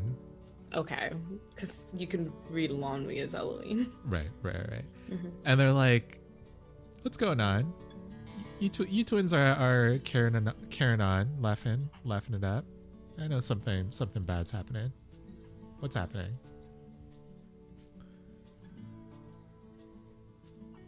Well, we were just looking around and admiring all the wonderful wonderful furniture you got around the house. More laughing. All right. You kids have your secrets. Have your fun. No, I mean that's what we're doing. And they walk away. Tallulah and Nico, what do you guys So do? we were talking about. Sorry. No, go ahead, Josephine. So we were talking about leaving here, right? I mean, we can. You should. haven't been to their club yet, have you? Yeah, we should go. Everybody loves talking about that. We should go. I think one of them's like, "Are you sure, Baxter? You don't want to go into another room? Maybe go into the Cortland house. Maybe even it up a little bit." There's enough rooms. We'll come back another time. We'll throw another party. All right. Fair enough. Liam here doesn't get off school for very often, so you got to make the most of it. Liam is like beat red. What school is Liam in again? University of Vermont. No, but like has he picked a school of study? Oh, have we chosen one? We have Baxter- not. Oh. I think for the poetry, School of Light would be kind of interesting here. Okay. God, not that. Sick and twisted. Josephine walks away from this entire situation. So while all of this is going on, I Please. guess. Yeah. Tallulah, what are you doing? Hey, come. I saw the little one sneak out the front door. We gotta follow him. Okay, well, we can't both follow him. Well, Are you good on your own? yeah, I'll sneak after him. Okay, I'll tell him that you went ahead to the club. and that's believable. they won't be able to find you in the crowd if they wanted to. Guess so. Send out some kind of signal if you need help. All right. I don't know, fire a couple rounds into the air or something. Oh yeah. And Nice. Good luck. And then I head over to the crowd. Nice. Tallulah, how are you sneaking out of this house? Is there a window in this bathroom? Yes. How large is it? You can fit into it, but it's high up. If I like stand on the back of the toilet? Stand on the tank Yeah. at the back of the toilet on your tiptoes. You could reach it. Okay. I'm gonna hop up onto the tank then and look out the window and see if I can see Lytton if they went this way or You see the him opposite way. get to an intersection and turn left. So all right, I'm going out the window. Yep. What role was this? What skill?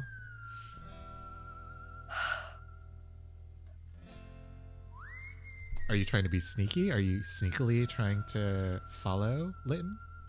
Yeah, I'm trying to prowl. Yeah, I'm trying to prowl. Okay. Would you like to push yourself? What's my position? This is risky standard. We're not I desperate yet. will not push myself for now. Okay. I'll take that roll. Okay, that's a 4. A 4, nice.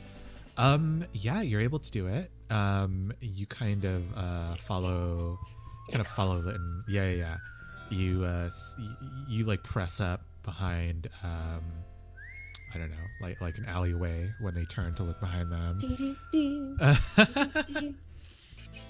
You kind of like blend into a crowd, kind of like hunting for deals at the open air market that you guys pass through. It's it's very 007. Unfortunately, I'm going to have to advance some. I think you don't have to. Oh, You know? You know, You since really don't Have you ever have considered to. not? Have you ever Since- considered that things are sometimes jokes? You know, here we Or go. maybe Here's a really funny joke. I'm just going to advance 1 clock. God damn, it's fucking Sky. So are these 5-piece clocks and that's why you keep advancing it too? Maybe.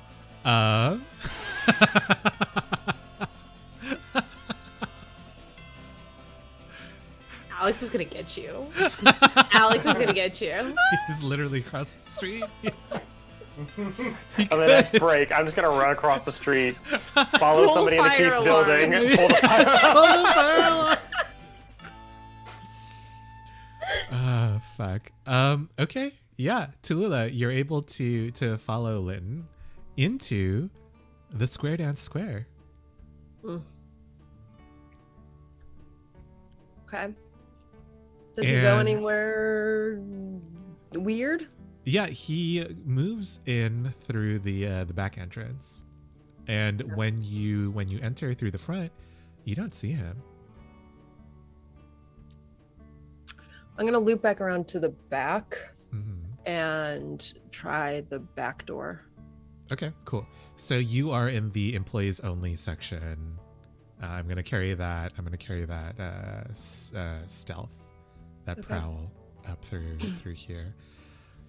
And I think that Nico, Josephine Baxter, and the rest of the other 2 families arrive at this point into the Square Dance Square through the front. I lean over to Josie and I'm like, so your old Four Eyes find anything in the house? No, not in the house. actually very, very far away from the house.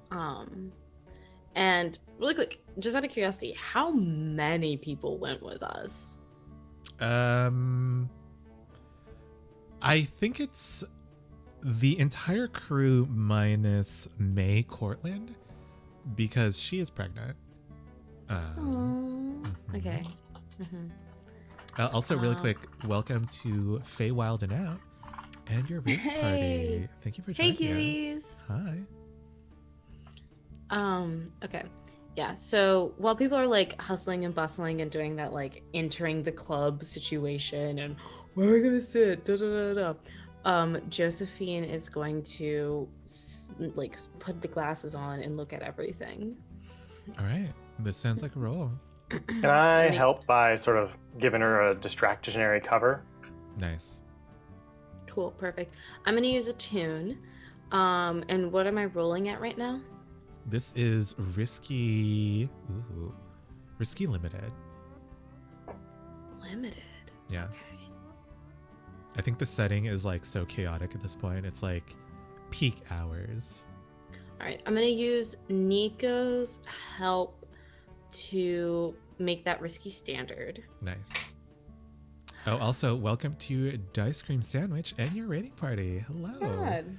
Hey, Thank y'all. you so much for joining us. Welcome. Welcome friends. back to Eclipse. Yeah. It's been a while. Mhm. Been a while. Yes, thank I you. was that's what I stopped. That's what the was. Me cutting off that song.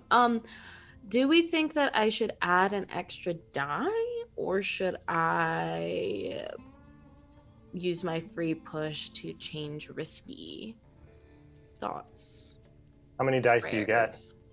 2. I think the riskier we leave it, the bigger chance we have for like quick advancement on these clocks, which I'm kind of scared about.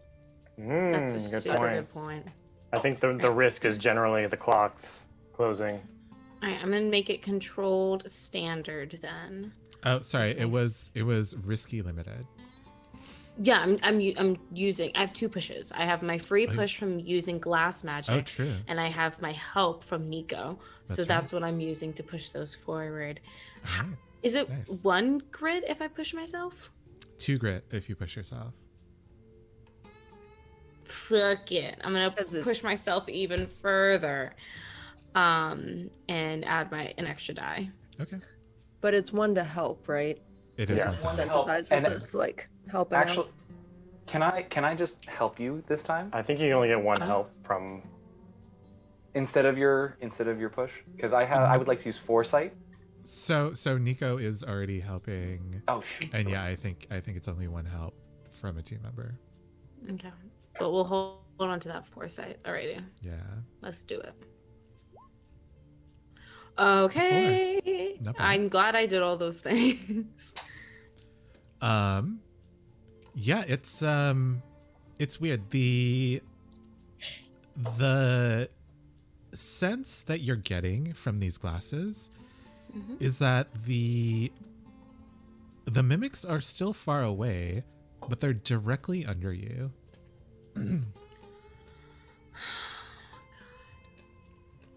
I grab Nico like hard.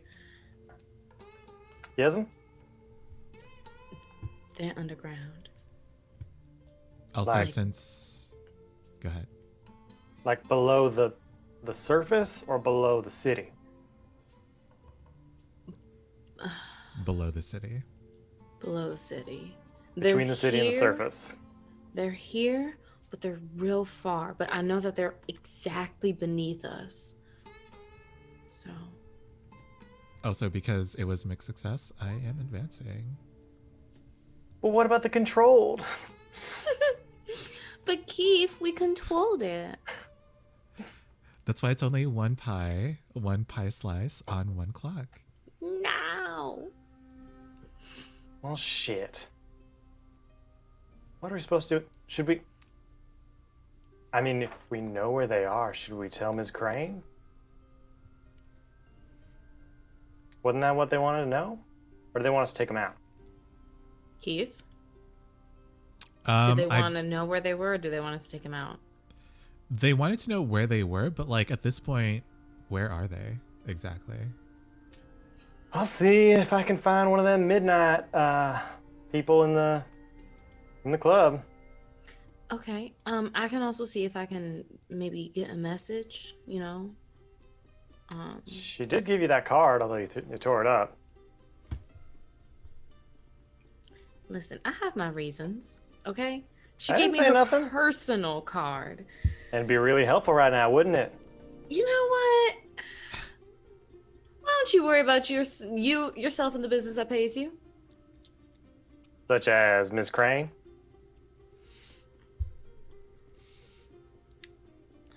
Well then. And I'll see you later, Josie. goodness. Baxter, what are you doing?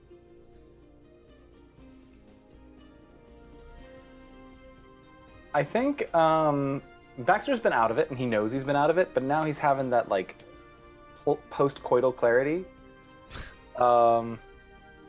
And That's so what he they kinda, call it on the internet. Yes. I think he sees Nico and Josephine kind of huddled together, and walks over and kind of tells Liam, "Hey, I'll meet you inside in just a minute. I have to go rendezvous with my family. Okay. Get us a couple drinks." Your usual? Oh, of course. See you soon. Kiss, kiss. Miss Josephine, what's going on? Okay, so I believe that the mimics could potentially be somewhere between here, and I like point at the ground, and the bottom of the city. So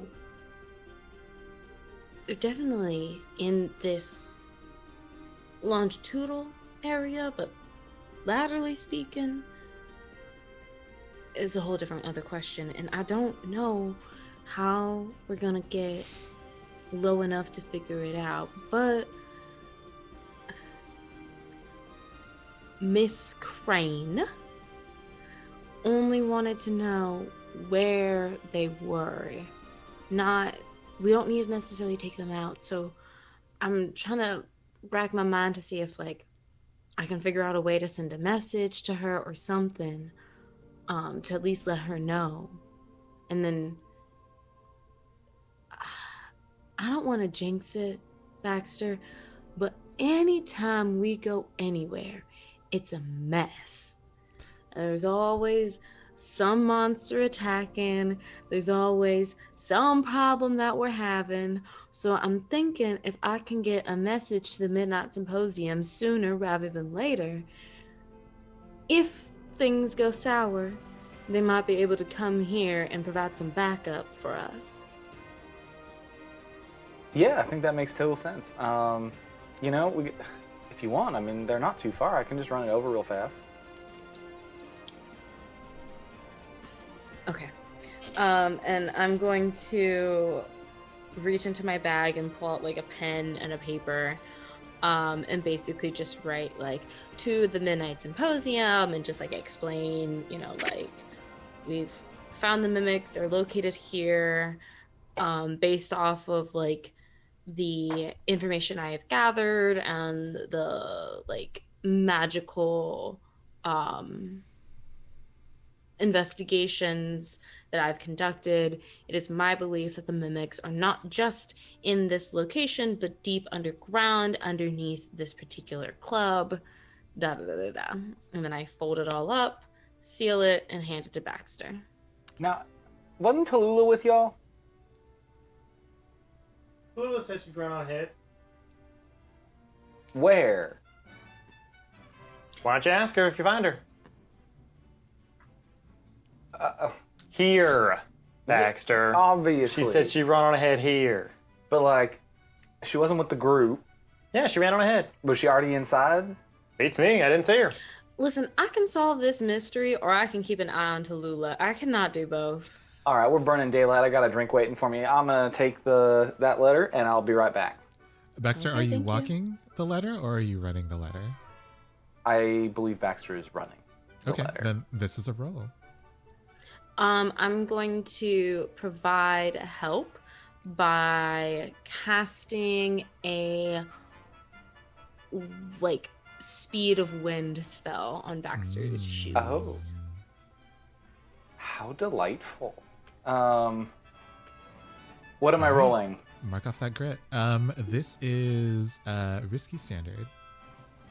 Do you have a particular type of roll you'd like me to make for? You tell me. For running? You tell me what roll it is. I feel like it needs to be, well, Prowl is about being unseen. Maybe hunt. I'm searching for this specific person, right? Okay, sure. Yeah. Risky standard.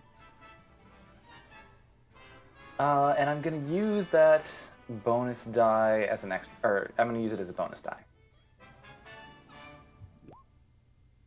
5. Nice. Thank you for the speed.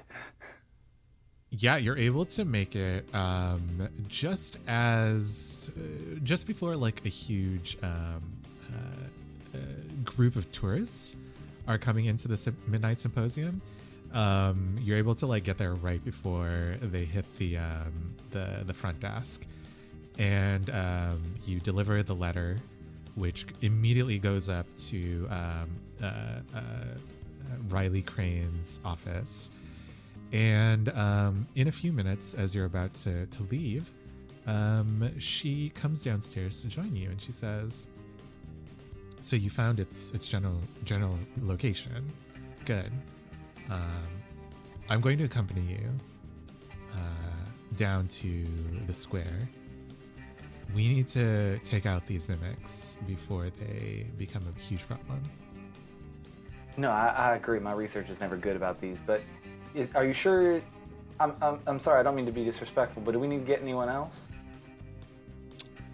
No, you Just have yourselves? You have your family at the square, right? Now, yes, we're all there in varying degree, but I don't know. I feel like more hands is better if possible. Mimics are nasty creatures. Well, there's a huge seminar going on, and she like indicates the tourists who are crowding in. So I will leave word for backup, but I don't really expect them for a while. I think that'd probably be best, even if it can't be now. Better is better than never.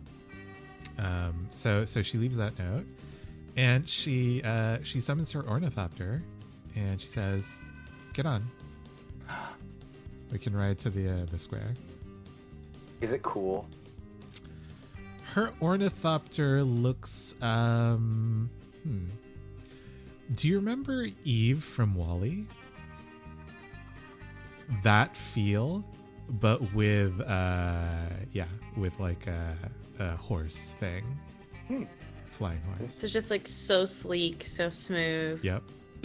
What a successful, beautiful older woman. I mean, like, who wouldn't fall for her?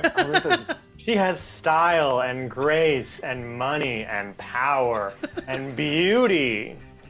Elegance among them. Elegance. After all, who wasn't hot for Eve from WALL-E? WALL-E was. I feel like there's actually a community of people on the internet who are very hot for Eve, and I don't want to think about that. No. Listen, if Baxter scoops Josephine's love interest, that would be so funny.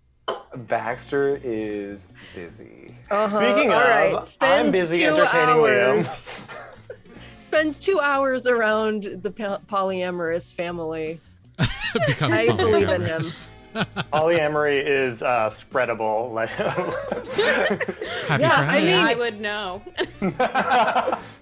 You did expose. Never mind. Yeah.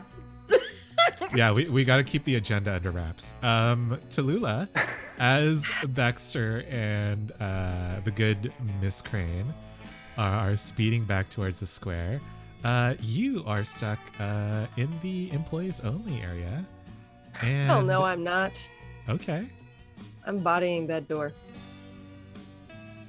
Oh no, you're already inside. You're inside the employees only area, but Okay. you've lost track of Lytton.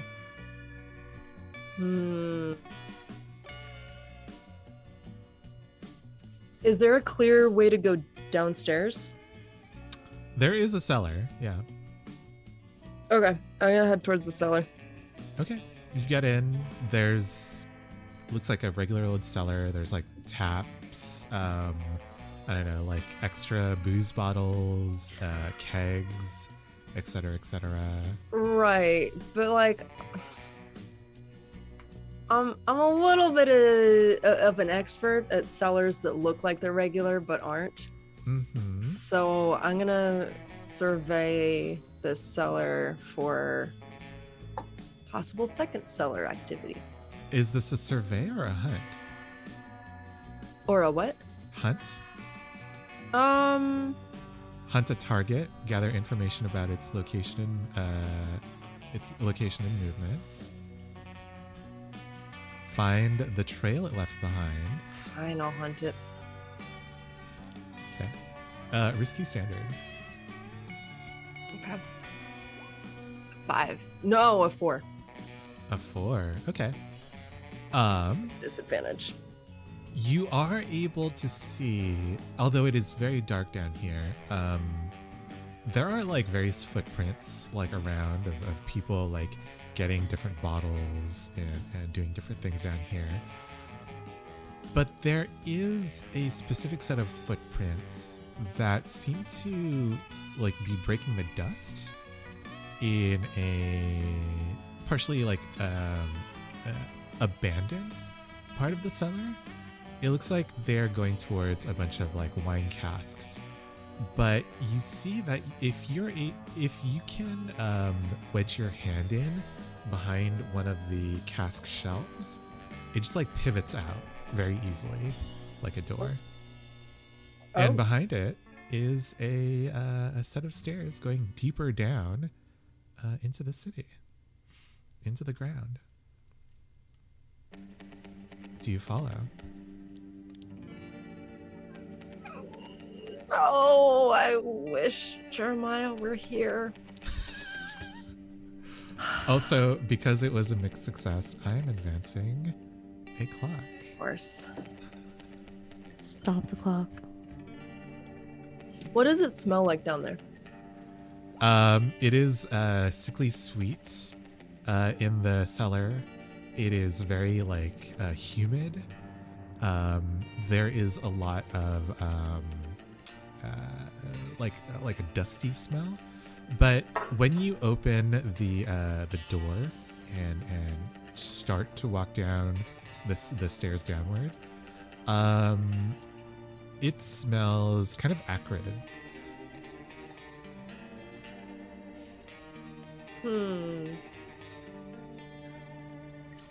Okay.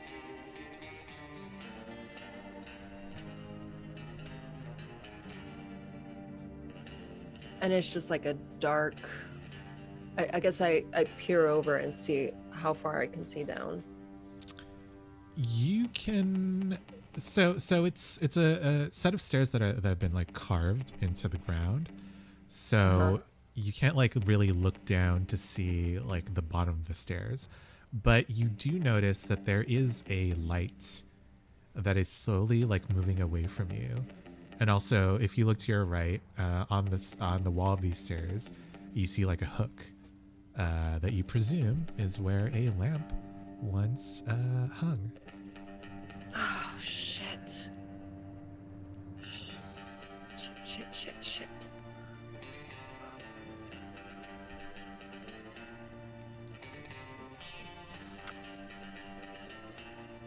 All right, I take my lantern out of my pack and I head down the stairs. We forgot to say how much we're carrying. I've got a Well, if it's all right with you, I've got a light load. Makes sense. I'll stick with normal. Baxter. Always heavy. Josephine. I think Josephine, knowing that we were going to, not knowing, oh, we're on a mission and everything, but knowing that we were going to go party is like me, and packed a heavy load. Me, famously a person who will shove shoes into any purse when I know I'm going out to party. Makes sense. Makes sense. Also, I'm imagining like Baxter taking all this stuff off as he had relations with Liam. Oh yeah. Oh yeah. It was layers Listen, on layers. No. I will not let Baxter go down like this. It is canonically a bag. It's systematically a bag. So you just took off the world's thickest backpack to have a good time with your boyfriend. Hold on, you don't think Like that a hiker's Baxter backpack. also has cargo pants where he actually uses every single pocket? Oh, this is Please true. stop. Please stop. I'm trying to have respect for this man. And you're making it so hard. So does that mean he has to wear a belt and suspenders? Oh my Yes. god. I think so, yes. He doesn't have to wear the belt. He just strategically wears the belt because it's also like climbing rope all braided around itself. Got a huge ass I'm- belt buckle that has a pocket in it. Of course, Baxter, of I'm course. begging you, let the boys breathe. They're suffering. Well, he did. That's what Liam was for. Everyone gets their day in the sun, then we gotta do work. In the stream, put the cameras dead ass. Hey, if we do that, Tim can join us for next time. So, I think if I may try to do a thing, Keith. Sure. As Tallulah is hesitating at the top of these stairs. Sure. Yes. I, being the shit stirrer that Nico is, I'm gonna go hang out with Liam while his boyfriend's away. I love it. I run up to him, put my arm around him, and go, "Hey, bud, listen." Hey, Uh, he's holding 2 drinks. Hey, I grab one. Baxter had to go, What? and he had to run an errand real quick, and He so. had to go. Oh, he'll be back real quick, like super quick. It was an emergency message he had to deliver. What? So, oh, it's fine. It's fine. It's fine. He does this all the time. Like, he'll be back. He'll be back faster than you can say Baxter, whatever his middle name is, Sparrow. 3 times You live fast with- or you slow, live with depending him. on what you say. First of all, you live with him. Shouldn't you know his middle name? I'm like the maid. Anybody know Alice's maid and that ancient proverb, the bunch of Brady? The Bunch of Brady. Right. So anyway, how you doing, kid? I slap him on the back. What's going on? Doing well? Y'all and Linton seem to be having fun. What's his deal? I ain't seen him since the house. Yeah, I don't. You're right. Yeah, we had a little conversation with him, and then like he left. I don't know. Maybe he's around here. I And hope then so. Liam just starts like looking around. You know, I mean, growing up, how much, you know, I always heard that he ain't super into working the family shop. I mean, do you think he could be backstage, maybe? I mean, yeah, he kind of wanted to like leave the business behind. He said, you know, fuck music, fuck musicians. Why the hell? Why the Better not get hell? him and Jeremiah in the same room, or you for that matter. But I mean, that's kind of weird, right? Like, Is it? I don't know. Like, I mean, he seemed to like really get into it once he got his position here at the Square Dance. Yeah, you know, he's the one who books the talent for. that's real weird. Why? hated music and now he's booking the talent? Yeah, I mean the rest of the family, the rest of the Cortland family, actually plays the music. So I'm just assuming like he didn't really have talent with playing stuff. I don't know. Like that. Never mind. I was gonna make another Brady Bunch reference. Do it. Well, I don't have the proper knowledge because, like, you know, they did that thing where they became like they did like music for a bit and it was kind of weird. So anyway, he books talent, huh? That's fun. I mean, I think he does a good job. I mean, if he books the wait a minute. If he books the talent, it's just his folks. I mean, can't he just talk to him at home? What? He said that it's just a bunch of Cortland family members that he books, right? No. He books like other people from other cities. Gotcha. Yeah. But if he can't do it, then you know the Cortland family just plays. Who's playing tonight? Do you know? I don't recognize him. Oh yeah, that's Polly Darton. Polly Darton. Actually, now you mention it, I do remember their classic 5 to 9. It's a good song. I fucking love that. The song about hookers, right? Something like that, yeah. I mean, I've heard there's different number of interpretations for it. And you look on the stage. There's like inscription magic built into the stage, so that like whatever is playing can be heard like throughout the square dance square. Ain't that neat? Sort of sound magic. You ever get into that sort of thing? No. I do light magic, but I mean, I'm just starting at Verant, so you know, maybe light magic. That's something. Yeah, I think they have some light magic here. I think Orton actually made some of these lights, and you look up. It's just like a one of those flashing disco ball things. Ain't that some? You got any tricks you can show me? Light tricks? Sure. Be fun. Okay, yeah, sure. And then he just like starts like manifesting a bunch of kind of like fairy lights that just like float in the air, and people are like, "Oh, that's so cool." And then he like an amateur hour. Like you could do that? He's a freshman. And he's like, to be fair, yeah, no. He's like making them like turn into different shapes and like, you know, like do different things. Well, ain't that that's pretty cool. Hey, listen, you know where the bathroom is here?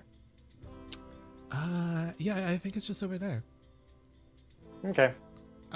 Really quick, how long did Baxter say he was gonna be gone? Oh, let's see. Probably no more than, say, 10, 20 minutes. He was running real fast. He wanted to get back super quick. You know, he said he had a drink waiting, but I guess since drinks are on them, you can order him another one. All right. Cut to Baxter and or Josephine.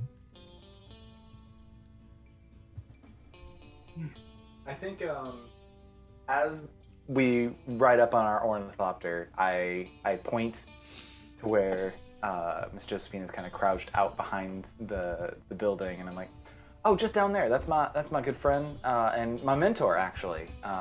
She's taught me everything she knows. Truly the best." Josephine Emerson. Good to see you again, my dear. Hello, ma'am. Well, this is really cool. I'm gonna go inside and I'm gonna see Liam. I'll come back out here in just a second once I catch things up. Have fun. I'll see you in a sec. And then when Baxter leaves, Miss Crane says, "So professional." Well, then I expect you to call me Miss Crane. Yes, for Miss this Crane. job. Right, Miss Good. Crane. So Miss Crane, Very I good. believe. Sorry. I. Also, I don't know if we've said this on air, but Miss Crane is definitely Who is the teacher in the Sabrina series? The one who got possessed by Lilith? Oh, you're talking about the new one. Yeah. I don't think I got that far. It's Oh it's no, her. just like very first season. Yeah. Mm. Yeah. I'll Google it. Thank you. Thank you. I think Josephine just starts like rambling off like what they've been going through, the information that she's gathered, probably waves the glasses around and is like, I was able to use these. They are inscription magic items that are Did you able make them to. yourself? No, I did not. Oh. Actually. Where did you buy them? Did you find them? They're my father's. Oh. I didn't realize that magic ran in your family. My parents are inscription magic users. So much talent. So, you were saying you use these glasses that your father made? Yeah. To yes, ma'am. To find this location, and it's a little bit tricky because I know that they're here, but they're not here. They're further down, deeper, underneath the city. And I mean, my cousins and I are very capable bounty hunters, but the last time that we had to face a threat, it was a bit more challenging than we anticipated, and we are short one cousin, so I figured reaching out to the Wizards of the Symposium would be a good call, but I see that it is just you. Who better to stand in for your cousin? But apparently there is a huge lecture series going on at the symposium right now, so no one else is available. I see. Don't Well- worry. I'm more than capable of holding my own. I don't doubt your skills and abilities as a wizard. So, shall we find these mimics? The problem is that the family doesn't know that's what we're here for. Sorry? The we are good. My cousin's family, the Sparrow clan, are friends with these two families, and so we used a ruse of, oh, we're here to have a good time and to connect and party, and they don't know that we are here under orders. They don't know that we are here under a job. They think that we're just here to party. It's a club. It's easy to get lost, Josephine. Let's just get lost for a few minutes. Well, you know what? Sounds like a wonderful idea. I will reach out. I will connect and collect my clan, and you do that. She steps closer and she says, "You sound so nervous. I'm Are not you nervous. alright? I'm Are fine. you sure? I'm okay. You're on the verge of stuttering. Are you Uh, sure you're not? There's that nothing. nervous? There's nothing wrong with stuttering, but I do not course not. stutter. You're just talking a mile a minute. I was just worried about you. Thank you for your concern. I'm fine. And then she gives you like this mysterious smile. I turn and I walk back inside. How dare you bring Carly Rae Jepsen into this, Alex? How dare you? Also, I linked the actress Michelle Gomez in the chat. Oh. All right, Tallulah, you've been standing at the top of these stairs for long enough. What are you doing? I'm gonna say something Oh. controversial, but true. I'm not into her. Michelle That's Gomez? fair. That's She doesn't fair. do it for me. That's fair. Yeah, I'm heading down. Okay. I have lit the lantern for my pack, and I am heading down these steps. Nice, nice. I am gonna still try to prowl if that's possible. Sure. I will carry over your last prowl. Actually, no, this is different because Can I maybe try again? Because that was a mixed success, and I just that's true. Okay. a Yeah. little nervous. You can roll again. Okay, thanks. Would you like to push yourself? Yes. This is risky standard. Okay, I'm just gonna add 1 to my dice pool. Yes, we got a 5, 5. Nice. which is still a mixed success, isn't it? It is a mixed success. You're able to do it. You're able to follow so quietly, Tallulah. The stairs eventually open out into a looks like a bunch of tunnels, and you're able to follow the glow from Litton's lantern through this warren of tunnels, and it eventually opens up into a large cavern, which smells so familiar to you, Tallulah. Oh no. It smells like mimic acid. Yep.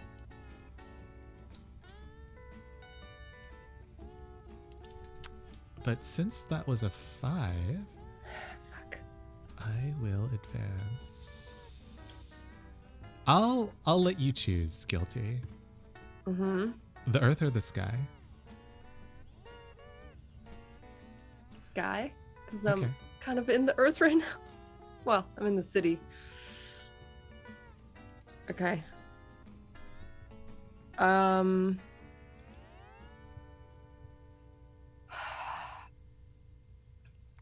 Oh, this is probably a terrible idea, but this was the trade that I made when I came downstairs by myself. I'm gonna use Fancy Deadeye. And I would like to try and shoot out the lantern in Litton's hands. To what end? What do you want to happen after that happens? I want my lantern to be the only source of light. Okay. Do you have to roll for Fancy Deadeye? Or does it just I don't happen? know. It's a special ability. Oh, What no, is it it? says, hold on. Let me just read it. Mm-hmm. It says you can push yourself to do one of the following: make a ranged attack at extreme distance, perform an impossible shot, or have one last bullet. So does that mean I push myself and then Do it. do it? Like yeah, you just do it. automatically? Yeah. Okay. Well, I'm gonna do that, but I am out of grit. I believe you guys not have stigma out of one- grit, but like. Hmm? Yeah. You guys have one extra grit, so you just have that Exactly. one more, Tallulah. Nice. Yep. Yeah, you do it. You shoot I think you shoot the reservoir of the lamp, and the gas within it kind of just like flares up for a moment, and Linton has to like throw it into the acid pit if he doesn't want to get like burnt up. And yeah, Ooh. Does it hit one of the is there a sizzle? Is there like a Would you- hiss? would you like to get closer to find out? Because right now I'm pretty sure you're still in the tunnels. You haven't entered the cavern yet. I am in the tunnels, and I'm gonna keep my source of light on the other side of the wall so that Lytton is kept in full darkness right now. It's like, where the shit did that oh my god. Oh shit, I'm in trouble. And with that, let's cut back upstairs to Nico, Baxter, and Josephine. You all have gathered with Miss Crane, Miss Riley Crane. And she says, all right, are you ready?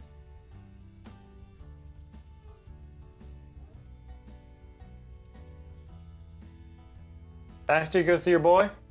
Yes, and Keith, I think Baxter would explain the situation to Liam at this point, Okay. and I wonder if Liam would like to join. Liam says, without you offering, before you can offer, Liam says, okay, I'm going with you. Excellent. I kind of figured, but yeah, I explained what was going on, and he said he'd help us out. See you, Liam. Told you to be back soon. Mm-hmm. All right, so let's go. Let's get some mimics. And I think that Liam kind of says it a little bit too loud, so people around you are like, what? Mimics? Shh. It's a fun game, ain't it? It's like that ancient one. Get down, Mr. President.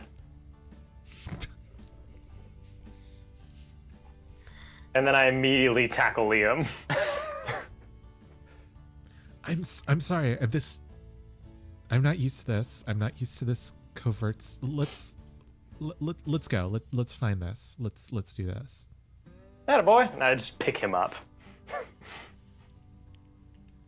I don't know how big Liam is, but Baxter. to me, he's a child. I expect that Baxter and Liam are very similar heights, but Liam is a little more muscular than Baxter. So I like struggle a bit, like. Yeah, I've honestly just been picturing Darius as Liam. Darius is so old. Oh wait. No, I was So thinking. jacked. Darius. I was thinking someone else. Sorry. Cyrus. I was You thinking of Cyrus? Yeah. Oh. I was. Oh, Oh, ancient Persian emperors. Go ahead, Baxter. I think as Liam is stood up, Baxter like walks over and just starts brushing him off, like bumps Nico. All right, let's get going. I think we can go. You just gotta be a little quieter with some of the words. It's fine. You'll get it. Yeah, as Josephine walks by, have some fucking decorum. Oh, don't mind her. You'll get it in no time. I did the same thing. All right. I grab somebody's drink from the bar. I'm like, it's all good, bud. Here you go. But bartenders are like, what the fuck? And they just It's on the No. house tab. And they're like, yeah, we got it. And they just start making another drink. You're going to make this family our enemy. They said drinks are on them. That's Damn. true. So how They do you, didn't say whose. how do you find Litton's trail and or Tallulah's trail? I think I catch everyone up. I'm like, yeah, so Litton left the party and Tallulah snuck out a window to go and follow him. She said she'd shoot if... She said, oh, that'll work too. Yeah, as like Nico's like explaining all this, just like I did shoot though. Did they Oh, hear yeah. that? Did we hear it? It's so far away. Okay, It's all right. so far away. okay. I Josephine- did consider that. Josephine, you get a vibe when you start thinking of Tallulah, but it's as far away from you as the mimic vibe was. It doesn't really tell you like how to get there. Y'all think that there's a way down from in here?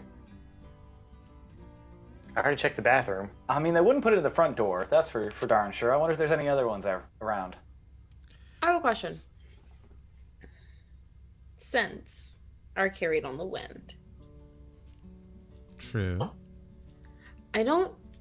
Josephine would not even think of trying to like sniff out a mimic or whatever weird shit is going. She doesn't know, you know what I mean? But and I am creating spells out of my ass.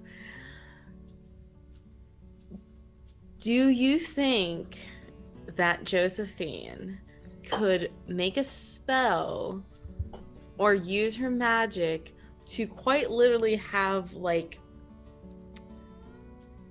basically us follow Tallulah's like scent trail. Like maybe Tallulah has like a very specific perfume or something, and so we follow that. This Yeah, sounds like a in role. Twilight Princess when you become a wolf and you smell something. Yeah, Yeah, you see the little the you see ancient ballad, the Princess of Twilight. The Princess of Twilight. often confused for Twilight, which is about shiny immortals. Yeah, one of and they're Joe's favorite. and they're shapeshifters. This sounds like a roll, Josephine. Okay, use a tune. Can I help? Yeah, if you want to. How are you helping? Oh, actually, Baxter. can I, Baxter said, yeah. Oh, Baxter has Yeah. foresight. So, part of me is wondering if there's any kind of artifact that you might be able to that would enhance this capacity. I don't know. Does a thing help? Foresight? No. Like I could just have a thing that would be useful to help with. Like a magical amplification device. Literally anything. Yeah. I mean, I'm sure like I've been showing you like Josephine Josephine has a lot of disdain for her parents' style of magic because I do think she's a little bit of a purist. So, like her, and also she just hates her parents at this point in time. But like, there is something to be said, I think, for like having particular items to help with your magic. Like, every person who does lightning magic is going to have copper on them at all times, right? And so I think she's like done a good job of like trying to teach you of like, well, if you're a glass mage, you're always going to have shards of glass. You're always going to, the first thing you walk into a building, you're going to figure out what's glass, what can you use. Lightning, you're going to have, like bits of copper. Light mages love having prismatic crystals because it captures light, and like kind of like teaching you things like that. So I think she has, because of that, you have an understanding of like, well, these different types of magic need these items, and you have something to relate to wind. So, for color, I think what ends up happening is one of Baxter's cargo pants is kind of like rattling around a little, and he takes a big heavy step next to Josephine, and a shard of glass cuts the bottom seam, and a bunch of magical components like glass, copper, everything you have Crystals, ever yeah. mentioned, every artifact, like a tiny amount falls onto the ground and like makes contact with you. Little like in miniature bottles of water, like Yes, exactly. Oh no! I'm so sorry. eager. And I think I like turn to Miss Crane, and I'm like, he's trying to steady up himself, so somebody to keep your eye on. As I like gather up whatever, probably like some sort of fan mechanism. I think Miss Crane says, leave me your information. Baxter, was it? Yeah, that's my name. I can Baxter Sparrow, perhaps brightest of the clan. I can perhaps get you a recommendation if you want to get into the university. Oh my. Well, here's my card. Perfect. She rips It's- it up in front of me. It's like handwritten back, like it's the poorest chicken scratch you've ever seen. But Baxter with also some- kisses it. some of my runes drawn on it too. So I think that. You've written your name in like our actual language, but also in rune. Yes. Wow. Oh, wait, hold on. Are they the normal wizard runes or are they the fancy ones? Are they the chronomancy runes? Chronomantic runes. I do think that Baxter definitely scribbled some. Like, he was doing the research in his lab and accidentally scribbled it on the back. Didn't even notice he was doing it and just I- took it Oh, out. yes. I think that Miss Crane looks at him though and says, interesting penmanship.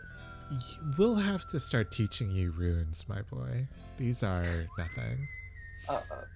Okay, all right. I'm gonna cast my spell. What's my positioning? This is risky standard. I'm gonna make it controlled standard.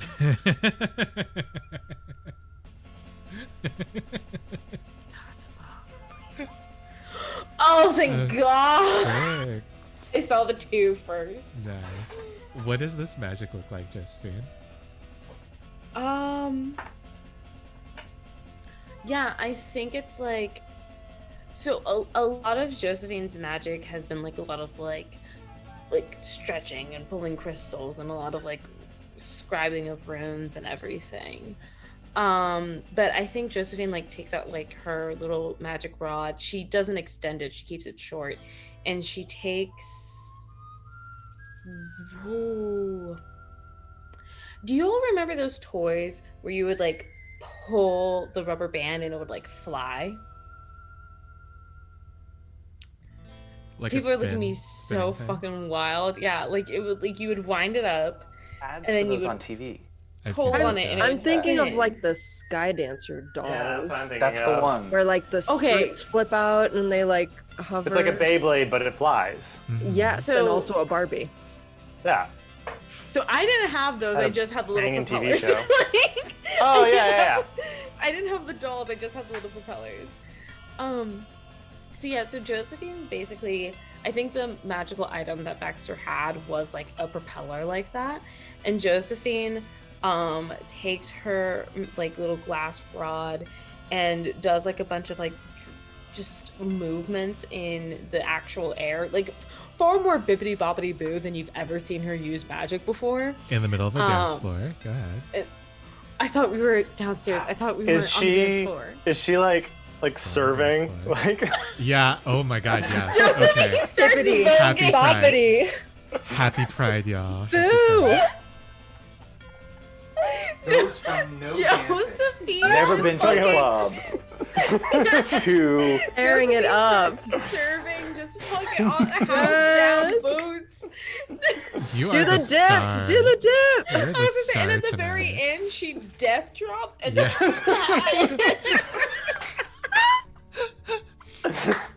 People are cheering. They know Josephine's name at this club. yeah, bitch. I told you I went to the Velvet Saloon. I told y'all. Crystalline Okay. Bridge must have been wild. Call me mother, okay? Damn. What's your house? Tell us your Miss house. Crane's like, no, I'm mommy. Anyway, Damn. I'm sick and twisted. Where's Tim? Where's Tim? We are He's unhinged forsaken tonight. us. He doesn't care about us. We're knows officially it's not 2 gay to safe. function. Yeah. Happy Pride, everybody. Happy Pride, happy Rad. Happy Pride. Oh my god. Yeah, Michael Kritz, what is going on? Anyway, Josephine casts a spell on this fucking magic propeller that instead of like sending wind out, I think it sucks it in. Which is how we're able to see a signature red trail that smells like Tallulah's preferred perfume. I don't know what that is, Guilty. Feel free to explain. You also don't have to. I believe Ask she your put it mother. into the chat. Yeah. Oh, okay. According to For the chat, puns, but also because I feel like it's very Tallulah, I'm thinking Juliet has a gun. Not a perfume. It's like pure synthetic musk, which Oh, okay. also feels very Eclipse actually. Yeah. Makes sense. It's a chill scent, it's a clean scent. Yeah. It's, I didn't imagine her being like a particularly floral girl, but like, you know, a woman has to have a scent. So, yeah. And we follow that. A literal like a wafting visible at this point. it gathers on this fan kind of like the skein of a spinning wheel, and you're able to kind of like find your way downstairs. And I think at this point, Tallulah, as the rest of your family and this mage close in behind you. Also, who's making light? Liam? Liam's making light. He's making what are they called? Airplane emergency lights. So they're like close to the floor and kind of dim, because he knows that you guys are like following someone. That's so much better than what I thought he was doing. Great. Is that the gesture for the spell? Like Liam's just leading the pack. He has to keep doing that. Overwing exits. Exit might be behind you. This is the real reason why Josephine didn't study light magic. He does the little like stupid. the tug on the. Can we get an AU where Josephine goes to flight school?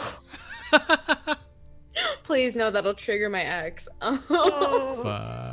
Sorry, Summon but her, light summon school. Awful. Anyway. Nice. And Tallulah, as they're coming up, you hear Lytton say, "Where are you? I know you're out here, but you know what? It doesn't fucking matter.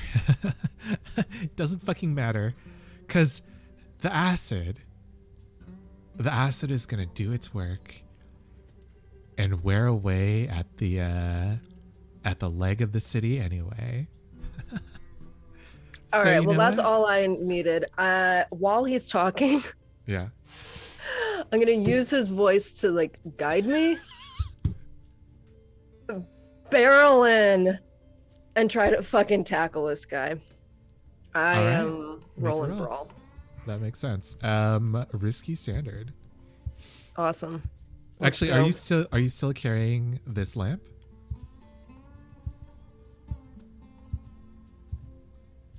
I kind of want to just come out of nowhere, out of the darkness. Is he being loud enough that like Yes. I he would be at a is. disadvantage without the lamp?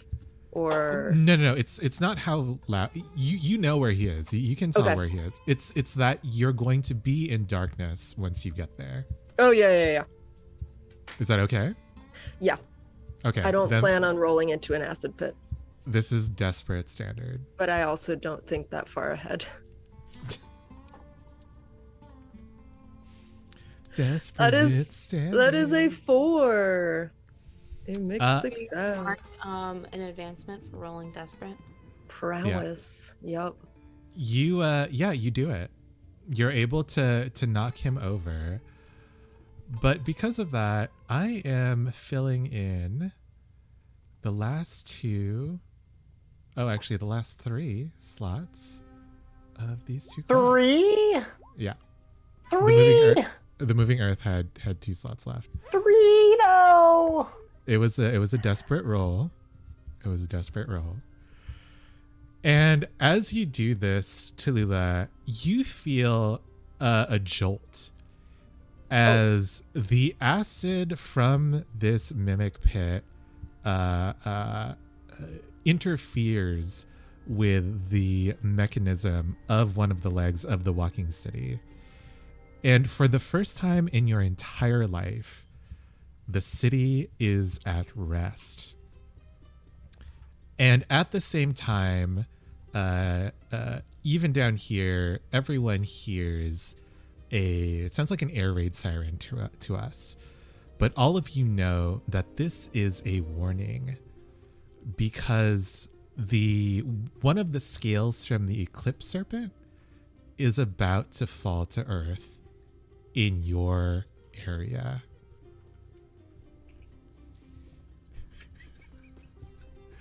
And with that, Yes! that's the end of the episode, yo. Yes! Fuck yeah. Just to be clear, for when we start next time, I do have him like tackled underneath me, right? You do. Fuck yes. please In make the a note of dark. that. In the dark. Okay. Yeah, absolutely in the dark. Beautiful. Alex Thank is you. so angry. I haven't felt this kind of stress since the majority of season 1. We're gonna get Alex back to a pack a day. Like, Can I just say I fucking love having 1 dot total in my wits category. I noticed that today. I was like, no wonder she's so fucking stupid.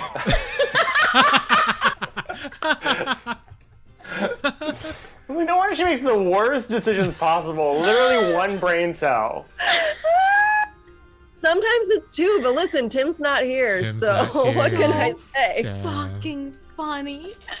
No No wonder limiters. she's so No limiters goddamn tonight. stupid. Tim has 4, but the majority are in Hunt, but still. At least 2 you can survey, okay? Oh my god.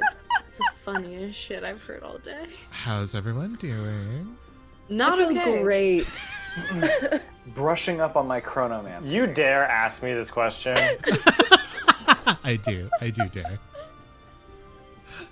There's no one more emotionally invested into a UTT season than Alex Cobalt Gear. Let me tell you right now. Absolutely. Am I? Every time, every season, every episode. Oh, Like- oh my god. Your doctor hates us. What we do I'm gonna your talk to blood my pressure. therapist about all of you on Thursday. He's gonna tattle! I The literally first- have. The first thing, First season I did talk to my therapist about y'all constantly. the first thing your therapist is going to First say is, season "So how's stressed me the out. TTRPG group?" How's the show? How's the Oh, she's a new one. She's gonna have to get the whole backstory. I'm gonna have to Oh, waste like damn. 30 minutes. Okay, my honestly, God. really quick, onboarding a new therapist to your life Yeah. is so fucking exhausting. Yeah. It's why I I don't go to know. therapy regularly. I saw. I think that's why you should. Yeah. I saw a Tumblr post that was like, this person made a PowerPoint presentation for their new therapist. Oh, that's what I need to do. That's fucking smart. Literally my sister. Yeah. Not a bad idea, honestly. I need to do that. If you have the time, it sounds like a great plan. How do you think it is for us? Hopefully So- entertaining. Are you not Hopefully entertained? Speaking of, let's do outros. With the 1 brain cell, Guilty, aka Tallulah, please tell us about yourself. Thank you. Appreciate it. Hello, everyone. I have been and continue to be guilty. You can find me wreaking havoc across the internet at Guilty Cosplay. Usually I'm streaming on my channel Sundays and Tuesdays. So yeah, if you want to swing by again tomorrow night, I'll be over there. I don't think I have anything else. Yeah, no, I don't really have anything else going on right now. Because I'm trying to move and get a new job, which is all very exciting. So like if you're hiring, maybe talk to me. Send us your LinkedIn. Yeah. Yeah. Find us God. in the Discord because Guilty has left the building. No, I'm here. I'm sorry. Alex, aka the nervous one. Please tell us about yourself. I don't have diagnosed anxiety, but you're all gonna get me on the meds. So, hi, I'm Alex. You can find me literally everywhere on the internet at Cobalt Gear. I allegedly stream. Haven't in a while. Been busy. Gonna get back into it this week, maybe next week, probably next week. And I would like to. Oh, I had a really good shout out. What was it? Oh yeah, I'd like to shout out going to therapy. Because it's helpful, and if you can afford it and if it's on your insurance, I highly recommend it. It's like going to a regular checkup, but for your brain. I would shout out a certain website, which is very helpful for that, but they do sponsor podcasts, and I'm going to wait for them to sponsor ours, actually. Send me a message on Discord if you want to know personally. Thank you, businessman Alex. And then I'll send them an email. Tonight's dancing queen, Liv. Please tell us about yourself. Young and sweet, but I am no longer 17. I'm Liv. You can find me on Twitter at livinaday. You can also technically find me on Instagram. It's kind of my go-to thing, but like, I use Twitter the most, and even then I barely use Twitter. I used Twitter today to yell at Delta at no avail. But anyway, yeah, you can find me on the internet at Live in a Day. I do a lot of this. I do a lot of TTRPGs. I do a little bit of podcasting. You can hear my voice over on Careful Pod. You can hear my voice on Super Idols RPG. I don't really have that much going on. Right now is the only show, which I feel like is antithetical to my brand. Usually I have like a million shows to shout out, and I don't. Is the time now? Do we start our own show? Alex, literally, I was talking to somebody recently about how I love doing podcasts and how I want to do like anime stuff. And they were like, oh my god, you should do a show with me. You should do a show with me. You should do a show with me. And all I could think about was like, yes, but Alex and I had such a good idea. So we should set up a time to talk this week. Like actually work out logistics. Do it. If you want to, literally not doing anything this week. If you want to support them in their endeavors, you can find both Alex and Liv on our Discord. Pester them into making this podcast because they have so many good ideas, and I want them to do at least one. Finally, last but not least, tonight's Lothario, aka Baxter. John, please tell us about yourself. Lothario. Hi, I'm John, and I play Baxter. I only stream here on Mondays with this lovely group. But this week I am going to shout out the American Association for Cancer Research. For those that don't know, my mother recently passed of ovarian cancer. Make sure to go get checked. It's the most underdiagnosed cancer. If you have symptoms, check the American Association for Cancer Research site. If you have something on there, go pester your doctor. Doctors are very sexist. Just tell them to shut up and run the tests. And consider giving money. The research does really save lives. It got us an extra 3 years of time, which we wouldn't have had. So go talk to your doctor and give money.